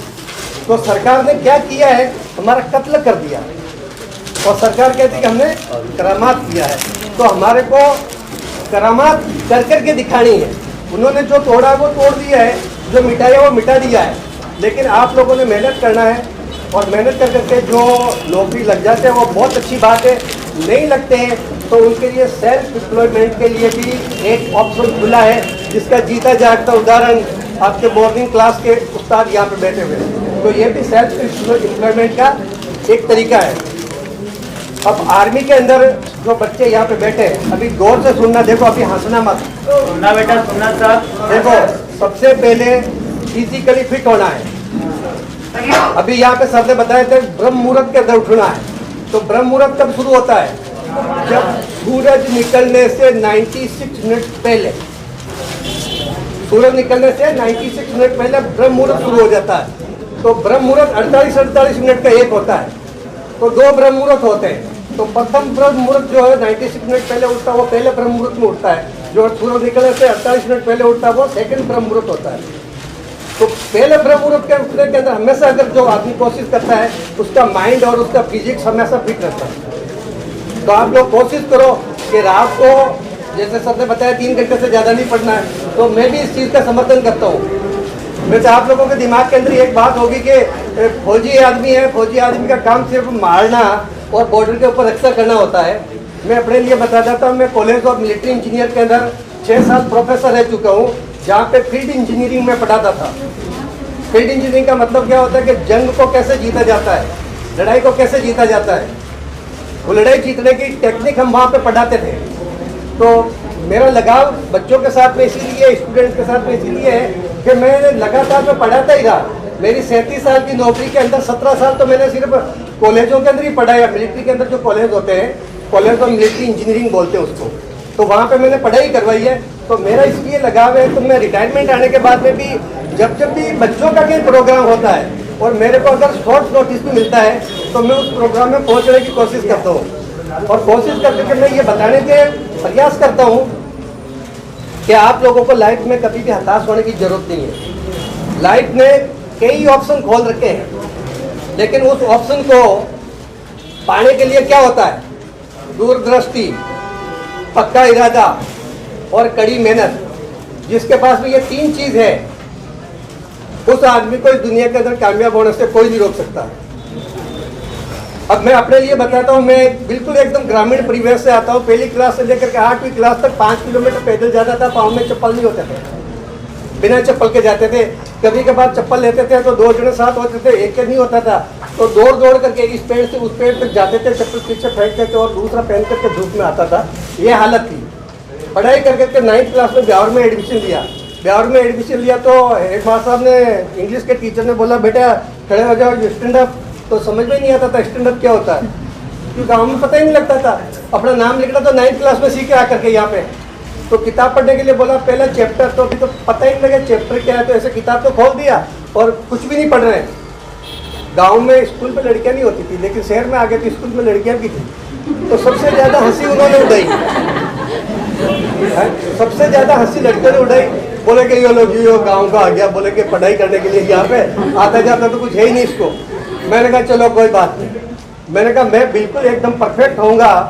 और आकर के इस क्लास के अंदर मैंने कहा कम से कम इंग्लिश के अंदर आप लोगों ने मेरी बेइज्जती की है, तो इंग्लिश का मैं बेस्ट स्टूडेंट यहाँ से मैं पढ़ करके निकलूंगा। ये मैंने प्रण कर लिया था।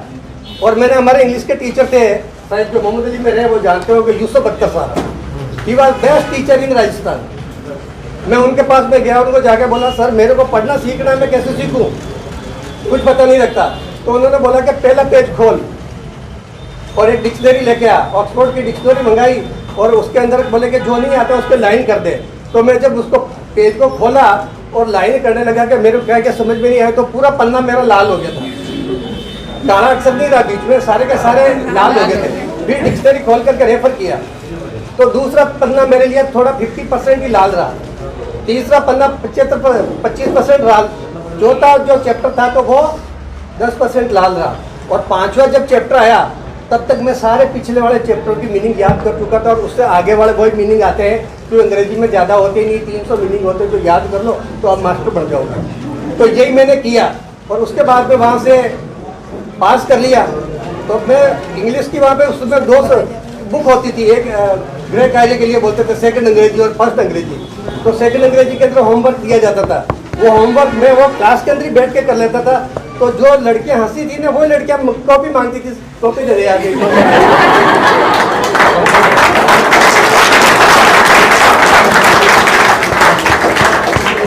देखा सर, वो बात एक मैंने मेरे बचपन की बताई, आपने ताली बजाई, मतलब आप लोगों के साथ में भी ऐसा कुछ हुआ होगा। तो उसके बाद में मैं जब स्कूल के अंदर बाकी पढ़ाई के अंदर ध्यान नहीं देते थे, तो हमारे मास्टर बोलते थे, एक बरकत हुसैन और सैयद साहब होते थे, बोले तू किसी काम का नहीं होगा, तू कुछ नहीं कर सकता। तो मैंने बोला सर मैं दौड़ने भागने में बिल्कुल फिट हूँ, फौज में तो जा ही सकता हूँ। तो बोले कैसे जाएगा, तू तो सारे उल्टे काम करता। मैंने कहा सर फौज में सारे उल्टे ही काम होते हैं, क्योंकि गोली इधर चलती, धक्का यहाँ लगता है। तो मैं तो फौज में जाऊँगा। फौज में चले गए, वहाँ पे जा करके देखा कि मेरी उम्र का लड़का, हम ट्रेनिंग जैसे आप बैठे हो ना, ऐसे ट्रेनिंग बैठे हुए थे सारे के सारे, खाकी हाफ पैंट और खाकी शर्ट पहन करके, और सामने से एक यंग 22 साल का लड़का आया और एक 45 साल के सूबेदार साहब ने खड़े होकर के उसको रिपोर्ट की, श्रीमान प्लाटून आपके निरीक्षण के लिए हाजिर है। अरे मैंने कहा यार ये श्रीमान कहाँ से हो गया, ये तो बिल्कुल बच्चा सा है। अब उसके तारे थे, वो तारे मेरे समझ में नहीं आते थे कि ये तारे क्या है, तो तारे सूबेदार साहब के भी थे। मैंने कहा ये बूढ़ा है और ये जवान है, और जवान को ये श्रीमान बोल रहा है, कुछ समझ में नहीं आया। हमारा ब्रेक जब खत्म हुआ, मैं सीधा भाग करके के उन श्रीमान के पास में गया और जाकर के मैंने बोला सर मैं आपसे 2 मिनट बात करना चाहता हूँ। बोले क्या बात है।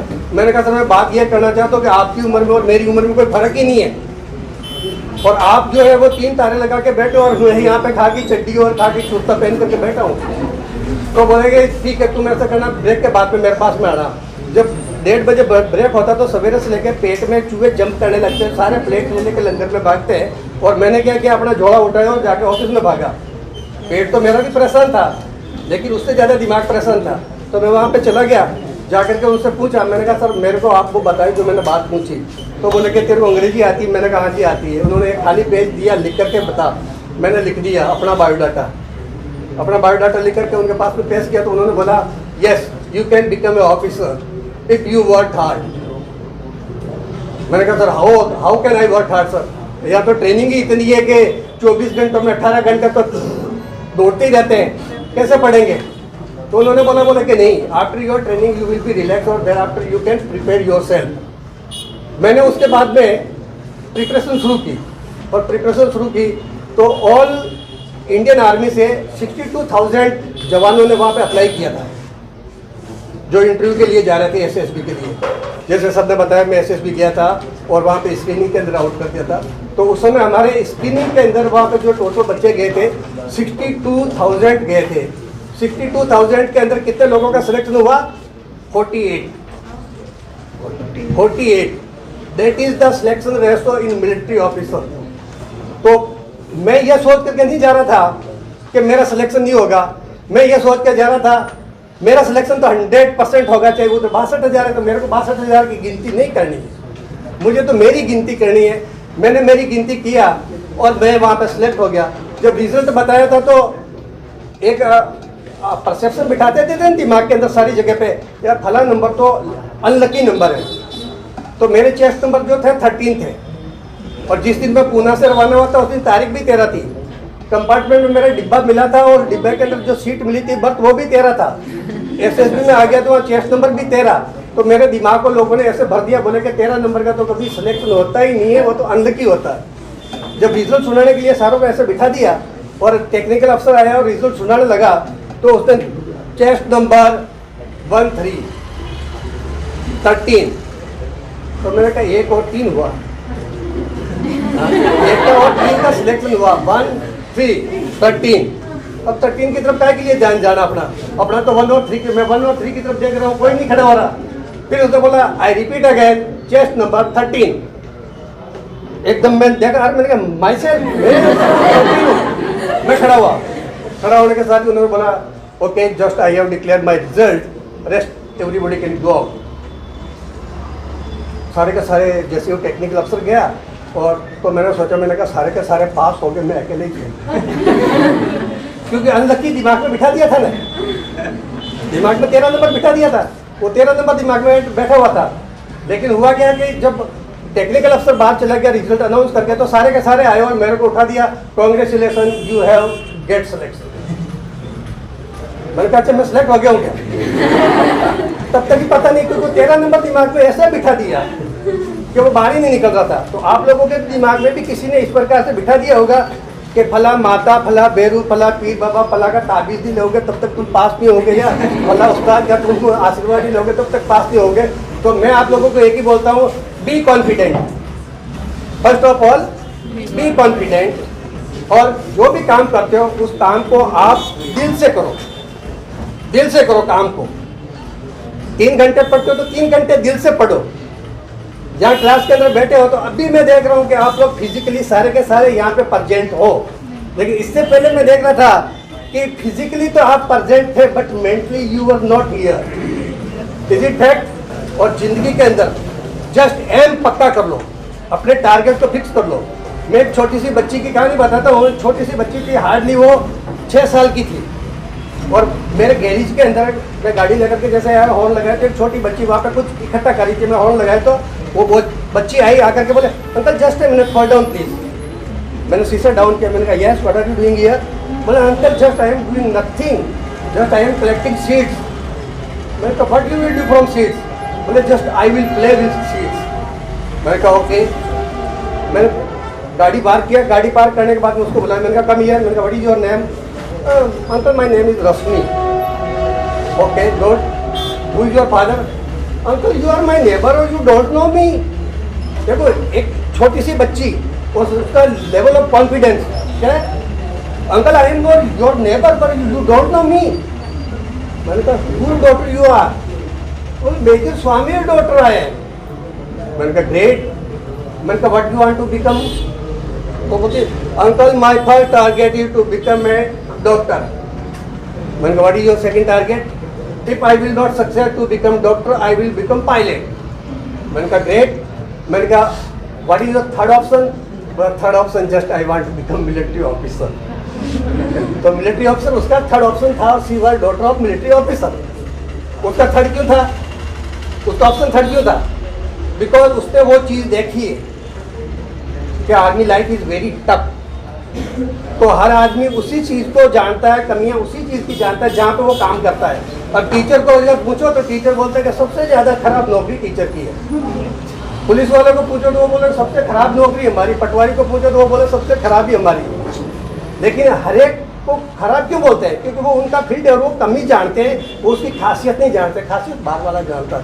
जैसे मेरे को कोई पूछे बोले बेस्ट नौकरी कौन सी, तो मैं बोलूँगा टीचर। बोले कि क्यों? साल में 7 महीने पढ़ाना है, 5 महीने घर में रहना है। लेकिन कोचिंग क्लास में से नहीं है। कोचिंग क्लास के अंदर पूरे 365 दिन पढ़ाना है, तब जा कर के ये चलता है। तो आप लोगों ने जिसने भी क्लासेस पास की है उन लोगों के लिए मैं एक मैसेज देना चाहता हूँ। ये हाथ खड़ा कीजिए जिसने अभी क्लियर किया एग्जाम अग्निवीर के लिए। Down. First of all congratulation to everyone. और मैं आप लोगों को एक खास बात बताना चाहता हूँ कि आप लोग सारे के सारे 12th पास हो। पीसीएम से कितने हैं? पीसीएम वाला हाथ खड़ा करो। Okay, down. इनमें से अभी सभी का 12th का रिजल्ट आ चुका है। 12th का रिजल्ट आ चुका है। 12th का रिजल्ट आया तो जिसके भी बच्चे के, आप लोगों को सबके लिए एक इंफॉर्मेशन है कि जो बच्चा 12th क्लास में 75% से ऊपर नंबर ले लेता है उसको टीईएस एंट्री के अंदर, टेक्निकल एंट्री के अंदर टेक्निकल एंट्री स्कीम है, जिसके अंदर 12वीं पास करने के बाद में बिना उसका रिटर्न हुए, क्योंकि those who are getting more than 75% number ही is not eligible for return examination. उसको रिटर्न एग्जामिनेशन देने की जरूरत नहीं है, वो डायरेक्ट एसएसपी के लिए जाता है। तो आप जिसके 75% पास हो गए ऑनलाइन इसका फॉर्म सत्ता रह जाती है, छलनी के ऊपर रह जाती है। तो वहाँ पे वो छलनी लगाते हैं। वो छलनी थोड़ी मोटी होती है और उसके अंदर जो मोटा होता है वो रुकता है, और जो मोटा बारीक होता है, फौज के अंदर अफसर बनने के लिए ना तो आपको 99% वाला चाहिए और ना 45% वाला चाहिए। वहाँ पे कितने परसेंट वाला चाहिए? 60% आपने नंबर ले लिए ने तो आप अफसर बन सकते हो। लेडीज़ के लिए भी ऑप्शन है, गर्ल्स के लिए। जो भी गर्ल्स है वो फौज के अंदर भी सोल्जर में भी जा सकती है, और सोल्जर के अलावा ऑफिसर के अंदर तो ऑप्शन है ही है। अभी एलएलबी जो कर करके जाती है गर्ल्स, उनके लिए एक स्पेशल एंट्री है और वो साल के अंदर उनके एग्ज़ाम होता रहते हैं। तो एलएलबी कर करके आप लोग भी आर्मी के अंदर ऑफिसर बन सकते हैं। और आर्मी में ऑफिसर बनने के लिए जहाँ तक मैंने देखा है, आर्मी से सेफ नौकरी कहीं पे भी नहीं है। आर्मी से सेफ नौकरी, और आर्मी से हम भी सेफ हैं, क्योंकि बॉर्डर के ऊपर आर्मी खड़ी नहीं रहेगी तो दुश्मन देश के अंदर घुस जाएगा। तो यहाँ पे जब हमारे सैनिक आते हैं तो वो थोड़ा फ्रीज वगैरह लगा करके, बिल्कुल परफ्यूम वगैरह लगा करके घूमते हैं, तो लगता है कि यार इसकी बहुत आरामदायक नौकरी है वहाँ पे। लेकिन वहाँ आरामदायक नहीं है। जब वो -50 डिग्री के अंदर खड़ा रहता है ना, तो उसको पता ही नहीं लगता कि मेरे पाँव है या नहीं है। तो आप लोगों ने फौज के अंदर जाने के भी जो दृढ़ संकल्प रखा है तो उसको बनाए। आपने ताली बजा दी, मेरी बात खत्म नहीं हुई। देखो देखो, फौज के अंदर सबसे बड़ी चीज़ क्या होती है? आदमी को सबसे डिफिकल्ट टास्क होता है बोलना। गोली चलाने से क्या होता है? इजी टास्क है। टारगेट लिया, जिसकी खोपड़ी में मारोगे उसी के लगेगी, दूसरे के नहीं लगेगी। लेकिन ये बोली क्या है? यहाँ जितने बैठे हैं अगर गलत निकल गई तो सबकी खोपड़ी में लग जाएगी। तो सबसे डिफिकल्ट टास्क लेक्चर देना है।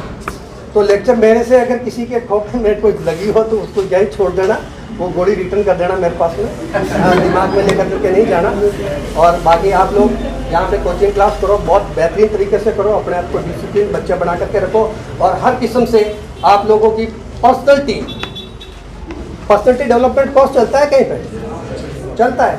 पर्सनैलिटी डेवलपमेंट में क्या करते हैं, आपका बियरिंग देखते हैं, आपका फिजिक्स कैसा है, आपका बातचीत करने का तरीका कैसा है, आपका हेयर कट कैसा है, आपने जूते कैसे पहने हैं। एक नया सा ट्रेंड बना हुआ पाँव में काला धागा बांधने का, नजर लग जाएगी। अरे भाई आप कोई आमिर खान, फिरोज खान हो, संजय दत्त हो, सुनील दत्त तो हो नहीं कि आप लोगों की नजर लग जाएगी। और नजर भी लगी जाएगी तो आपका क्या लेके जाएगी, वैसे ही सारे काले पीले हैं। के ऊपर आपको बोलना है, सब्जेक्ट दिया नहीं गया और सिर्फ बोतल सामने रखी कि इस बोतल के ऊपर बोलना है, तो इस बोतल के ऊपर 45 मिनट का एक पीरियड पूरा लगा सकते हैं। तो बोलने के लिए बहुत कुछ है, लेकिन मैं ज़्यादा नहीं बोलूँगा। मैं सिर्फ आप लोगों को इतना ही बताऊँगा कि आप अपने टीचर्स के प्रति, आपके पड़ोसी के प्रति, आपके पेरेंट्स के प्रति, आपके फ्रेंड्स के प्रति बी ऑनेस्ट। और उसके बाद में क्या हुआ, फर्स्ट ऑफ ऑल एक कहावत है ना, money lost nothing lost, money lost nothing lost, health lost something lost, but character lost everything is lost. तो करेक्टर को हमारे यहाँ पे सिर्फ एक ही मायने में पकड़ते हैं, that is not way. Character means where you are working, आप कहाँ काम कर रहे हैं, आपका उस काम के प्रति क्या रवैया है, आपके बॉस के प्रति क्या रवैया है, आप कितने उनके साथ में वफादार हो, आप कितनी ईमानदारी से ऑनेस्टली से काम कर रहे हो। 8 घंटा आपको रहना है तो 8 घंटे में आप कितना टाइम उस काम के लिए दे रहे हो, that is part of character. आप बात किस प्रकार से कर रहे हो, बात करने का तरीका कैसा, that is also part of character. तो first of all you have to made strong character. तो स्ट्रेंथ करेक्टर जैसे ही आपका हो जाएगा तो मैं बोलता हूँ यहाँ पे बैठने वाला हर एक आदमी सक्सेस होगा। ये इसकी परिभाषा है सक्सेस की, कि अपने करेक्टर को सही कर लो। लेकिन हमारे यहाँ पे करेक्टर को कहने के साथ सिर्फ एक ही दिमाग में आती है, वो गलत है। करेक्टर और राउंड होता, आप माँ के साथ में बात करते हो तो माँ के साथ में भी आपका बिहेवियर वैसे कैसे प्रकार होना चाहिए, आपके फ्रेंड्स के साथ में करते हो कैसा होना चाहिए। All these are part of character. तो करेक्टर एक बहुत बड़ा स्कोप है, बहुत बड़ा सब्जेक्ट है, उसके ऊपर किताबें लिखी हुई है, शायद ये कमरा भरे जितनी किताबें करेक्टर के ऊपर लिखी हुई है। तो आप लोगों ने अपने करेक्टर को अगर सही कर लिया तो आप नौकरी लगो या नहीं लगो। आप अजमल साहब जो क्लासें चला रहे, इससे भी ऊंची ऊंची क्लास है और इससे भी बड़ी बड़ी, मैं तो ये बोलता हूँ कि जिसने अपना करेक्टर सही कर लिया और अपने विजन को सही कर लिया और 3 चीज़ों को विचार कर लिया, क्या क्या, दूरदृष्टि, पक्का इरादा और कड़ी मेहनत, ये कर लिया तो लाइफ के अंदर उसको कामयाबी से कोई रोक नहीं सकता। बस यही दिमाग करूँगा आप लोगों ने कहूँगा। लेकिन हाँ इतना जरूर कहूँगा, चंद लाइनें आपको एक बात और बताना चाहूँगा। हमारे बीच प्रसाद कुमार जी तत्ववेदी जो बैठे हैं, वो ना केवल प्रधानाचार्य हैं, ना केवल पोस्ट ऑफिस में सिलेक्शन हुआ था, ना केवल सेकंड ईयर में सिलेक्शन हुआ था, बल्कि एक बहुत अच्छे कवि भी हैं और इनकी रचनाएं भी छपती हैं। इन्हीं की कुछ पंक्तियाँ मैं आपके लिए कहना चाहूँगा, जो आप फिजिकल की तैयारी करके ग्राउंड लेवल पर जाकर के अपना शौर्य प्रदर्शन करने वाले हैं, वहाँ पर आपके लिए काम में आएगी। इन सभी योद्धाओं के लिए कि रणभेरी बज रही बारंबार सूचित हो और वक्त भी कर रहा पुकार सूचित हो। रणभेरी बज रही बारंबार सूचित हो और वक्त भी कर रहा पुकार सूचित हो। अस्त्रों शस्त्रों ब्रह्मास्त्रों को धरे धनुर्धर आज, तलवारों को भी करे दोधार सूचित हो, तलवारों को भी करे दोधार सूचित हो। तो ये संख्या आपको समर्पित प्रशांत जी के द्वारा लिखी गई है। और मैं आपसे कहना चाहूँगा, मैदान में हारना नहीं है, अच्छी फिजिकल की तैयारी करना। मैं भी मारवाड़ की ज़मीन का बीज हूँ और बीज कभी भी जिस ज़मीन में जाता है धरती उस बीज को गवाती नहीं है। मैंने भी तैयारी करी है, मुझे भी कुछ नहीं आता था, मैं हिंदी जानता था, ये मारवाड़ी भाषा में हिंदी बोलता था, यहाँ पर आता कुछ नहीं था, हाथ में कड़ा पहनता था, कान में बड़े बड़े लौंग पहनता था। और घर पर आप जानते हो गुजरों घर में क्या होता है, नथिंग अबाउट एवरीथिंग, जो कुछ भी लोग जानते हैं। बट एक बार शुरुआत करी, प्रशांत जी जैसे लोगों का साथ मिला, भाइयों का साथ मिला, आगे बढ़ते गए, कारवा बनता गया और पता ही नहीं चला। ब्यावर की सबसे प्रतिष्ठित स्कूल भंवरलाल गोटी स्कूल का मैं टीचर नहीं बना, वहाँ का हेड ऑफ डिपार्टमेंट बना वहाँ जाकर के। मैंने साबित किया अपने आप को हर जगह जा करके कि हम गांव के विद्यार्थी अगर गांव में भैंस चराना जानते हैं, भेड़ बकरी चराना जानते हैं, खेतों में फसल काटना जानते हैं, तो बढ़िया से बढ़िया अंग्रेजी बोल करके प्राइवेट स्कूलों में भी काम कर सकते हैं। तो वहाँ पर एक टीचर ने कहा था चलो प्राइवेट में तो लग गया कि इधर उधर, जब सरकारी में लगेगा जब बताएंगे। तो राजस्थान में सरकारी सेवा में भी सिलेक्शन लिया 2nd ग्रेड के अंदर, और वहाँ पर मेरा चयन हुआ वही जगह पर अंग्रेजी के अंदर। तो लोगों ने कहा चलो यार एक और नौकरी लग गया होगा और आगे देखते हैं। तो वापस मैंने डिपार्टमेंट इंटरव्यू दिए और अजमेर जिले में मेरी रैंक लगाई और आज वापस इंटरव्यू से सिलेक्शन होकर के अंग्रेजी माध्यमिक विद्यालय में पढ़ा रहा हूँ। ये बात मैं इसलिए बता रहा हूँ आपको कि मैं आप में से ही हूँ और आप में से भी बहुत निम्नतम तबके से आया हुआ हूँ। गाय भैंस चराते हुए आया हूँ, भेड़ चराते हुए आया हूँ, खेजड़ी पे चढ़ करके खोके खाते थे हम लोग, मैं वो विद्यार्थी हूँ। तो मैं आपसे इतना कहना चाहूँगा कि धन्यवाद है अमजद जी जैसे शिक्षक का। कल एक बुक स्टोर पर कह रहे थे कि 2 कोचिंग सेंटर वाला है, आकर के बोला कि हमने नया कोचिंग सेंटर खोला है, बच्चों को भेजना हमारे पास में। और अमजद जी के बारे में 2 बात बोली उन्होंने, चर्चा करी। उन्होंने बोला मिस्टर अमजद खान अंबुजा सीमेंट है, वो यूं थरथराने वाला नहीं है। इनकी मेहनत करते हुए 10 साल हो गए और मेरे को देखते हो गए 10 साल इनको पढ़ाते पढ़ाते आज 95 केजी के थे। इतनी तैयारी करवाई बच्चों को, खाना पीना छूट गया इनका, इनको शुगर हो गई। लेकिन कभी क्लास के अंदर आपको लगा कि आकर के डिमोटिवेटेड हो गए? तो ऐसे व्यक्ति को देख करके मैं मोटिवेट होता हूँ। और मैं बहुत बहुत धन्यवाद करता हूँ कि आप जैसे काठार कम्युनिटी के अधिकतर बच्चे जो यहाँ से सेलेक्ट होते हैं अमजद जी की वजह से, मैं चाहता हूँ 200 नहीं, 400 नहीं, 500 नहीं, हज़ारों बच्चे सेलेक्ट हो। और इन्होंने मुझे कहा कि राकेश जी जब तक जान है ना अब तो यही काम करो, जब तक जान है। कोई बात नहीं, शुगर हो तो हो जावे, BP हो तो हो जावे, मेरा एक ही ध्येय है कि मेरे यहाँ आया हुआ बच्चा पढ़े और मैं जब बाहर जाऊँ मुझे कहीं मिल जावे तो मेरी इज्जत करे। मैंने कहा यार ये क्या, हम भी आपकी इज्जत करते हैं। पापा जी के रिटायरमेंट में गया, हमारे को गाड़ी खड़ी करने की जगह नहीं मिली साहब। तो मेरे साथ नीलेश चौधरी था अजमेर जिले का, वरिष्ठ अध्यापक शिक्षक संघ का अध्यक्ष, मेरे साथ शेखर वैष्णव था राजस्थान का प्रदेशाध्यक्ष आक्रोशित शिक्षक संघ का, और खरवा के ठाकुर साहब का बेटा था मेरे पास। वो कह रहे यार ये कोई आप कोई MLA की कार्यक्रम में आ गए क्या? मैंने कहा ये MLA कार्यक्रम नहीं है, ये एक ऐसे साधारण व्यक्ति के घर का कार्यक्रम है जो बच्चों को निस्वार्थ दिल से पढ़ाता है। और उनके पिताजी है नेक इंसान, उनके घर का कार्यक्रम है। तो उनको बड़ा अच्छा लगा, वो सब इनसे मिले, फर्स्ट टाइम आए, उन्हें लगा कि ऐसी शख्सियत अगर आपको पढ़ा रही है और आपका सिलेक्शन होगा तो बच्चों में दोबारा आपसे कहना चाहूँगा कि ऐसे लोगों के सानिध्य से आगे बढ़े। Because making a million friend is not a miracle. Miracle is when you make multiple types of million types of people who are against with you, when only one friend will stand with you, you will feel comfortable. लाखों दोस्त बनाना कोई जादू नहीं है, जादू जब है जब कोई एक बनाओ, हमारे जैसा कोई एक बनाओ जो साथ खड़ा हो ना, तो लाखों भी सामने हो तो आपको लगे आज आपको तकलीफ वाली बात। तो ऐसी शख्सियत ये व्यक्ति हमारे साथ में, तो मुझे तो बड़ा मोटिवेशन मिलता है इनसे। अब मैं इन्हीं अमजद जी से निवेदन करूंगा कि यहाँ जो विद्यार्थी बैठे हुए हैं जिनका अग्निवीर में सिलेक्शन हुआ है, उनको माल्यार्पण करें। आप अपनी जगह पर बैठे रहें, आपका अमजद जी 1 बाय 1 यहाँ पर माल्यार्पण करेंगे, आपके गुरुजी आपका माल्यार्पण करेंगे। और माला के साथ ही आपको ध्येय धारण करना है कि गुरुजी ये माला पहन रहा हूँ पर दोबारा आऊँगा साफा पहनने के लिए, क्योंकि जिनका यह सिलेक्शन होगा ना उनको वापस साफा पहनाया जाएगा।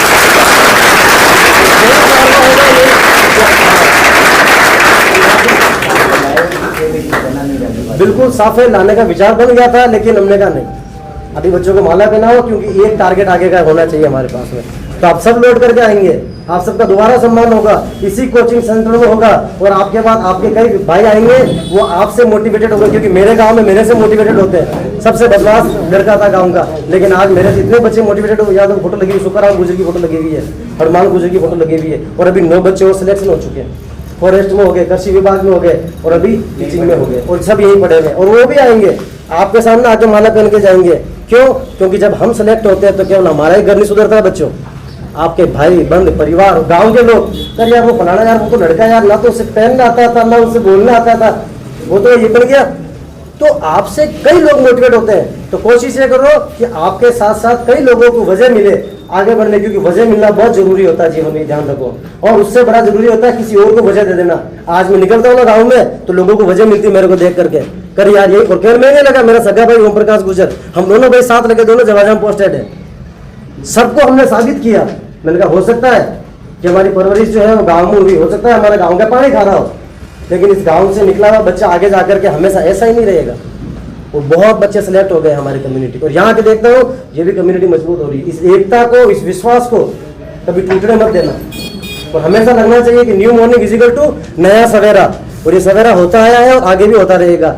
अब मैं निवेदन करूंगा अमजद जी का कि माला का समय आ गया है, आप एक एक बच्चों को जहां बैठे वही माला पहना दे, फिर सारे विद्यार्थियों के एक साथ एक यहाँ पर चित्र लिया जाएगा हमारे सभी गणमान्य अतिथियों के साथ में, और ये चित्र हमारी यादगार रहेगी कि हमने एक परचम फहराया था, और इस चित्र में से वापस विद्यार्थी लौट करके आएंगे जब आप फिजिकल पास करोगे। मेरा विश्वास है कि अगर आप मन से नहीं हारे तो दुनिया की कोई ताकत नहीं जो आपको हरा सके, मैं आपको बता देता हूँ। तो मोटिवेटेड रहना, you will definitely get your target. धन्यवाद।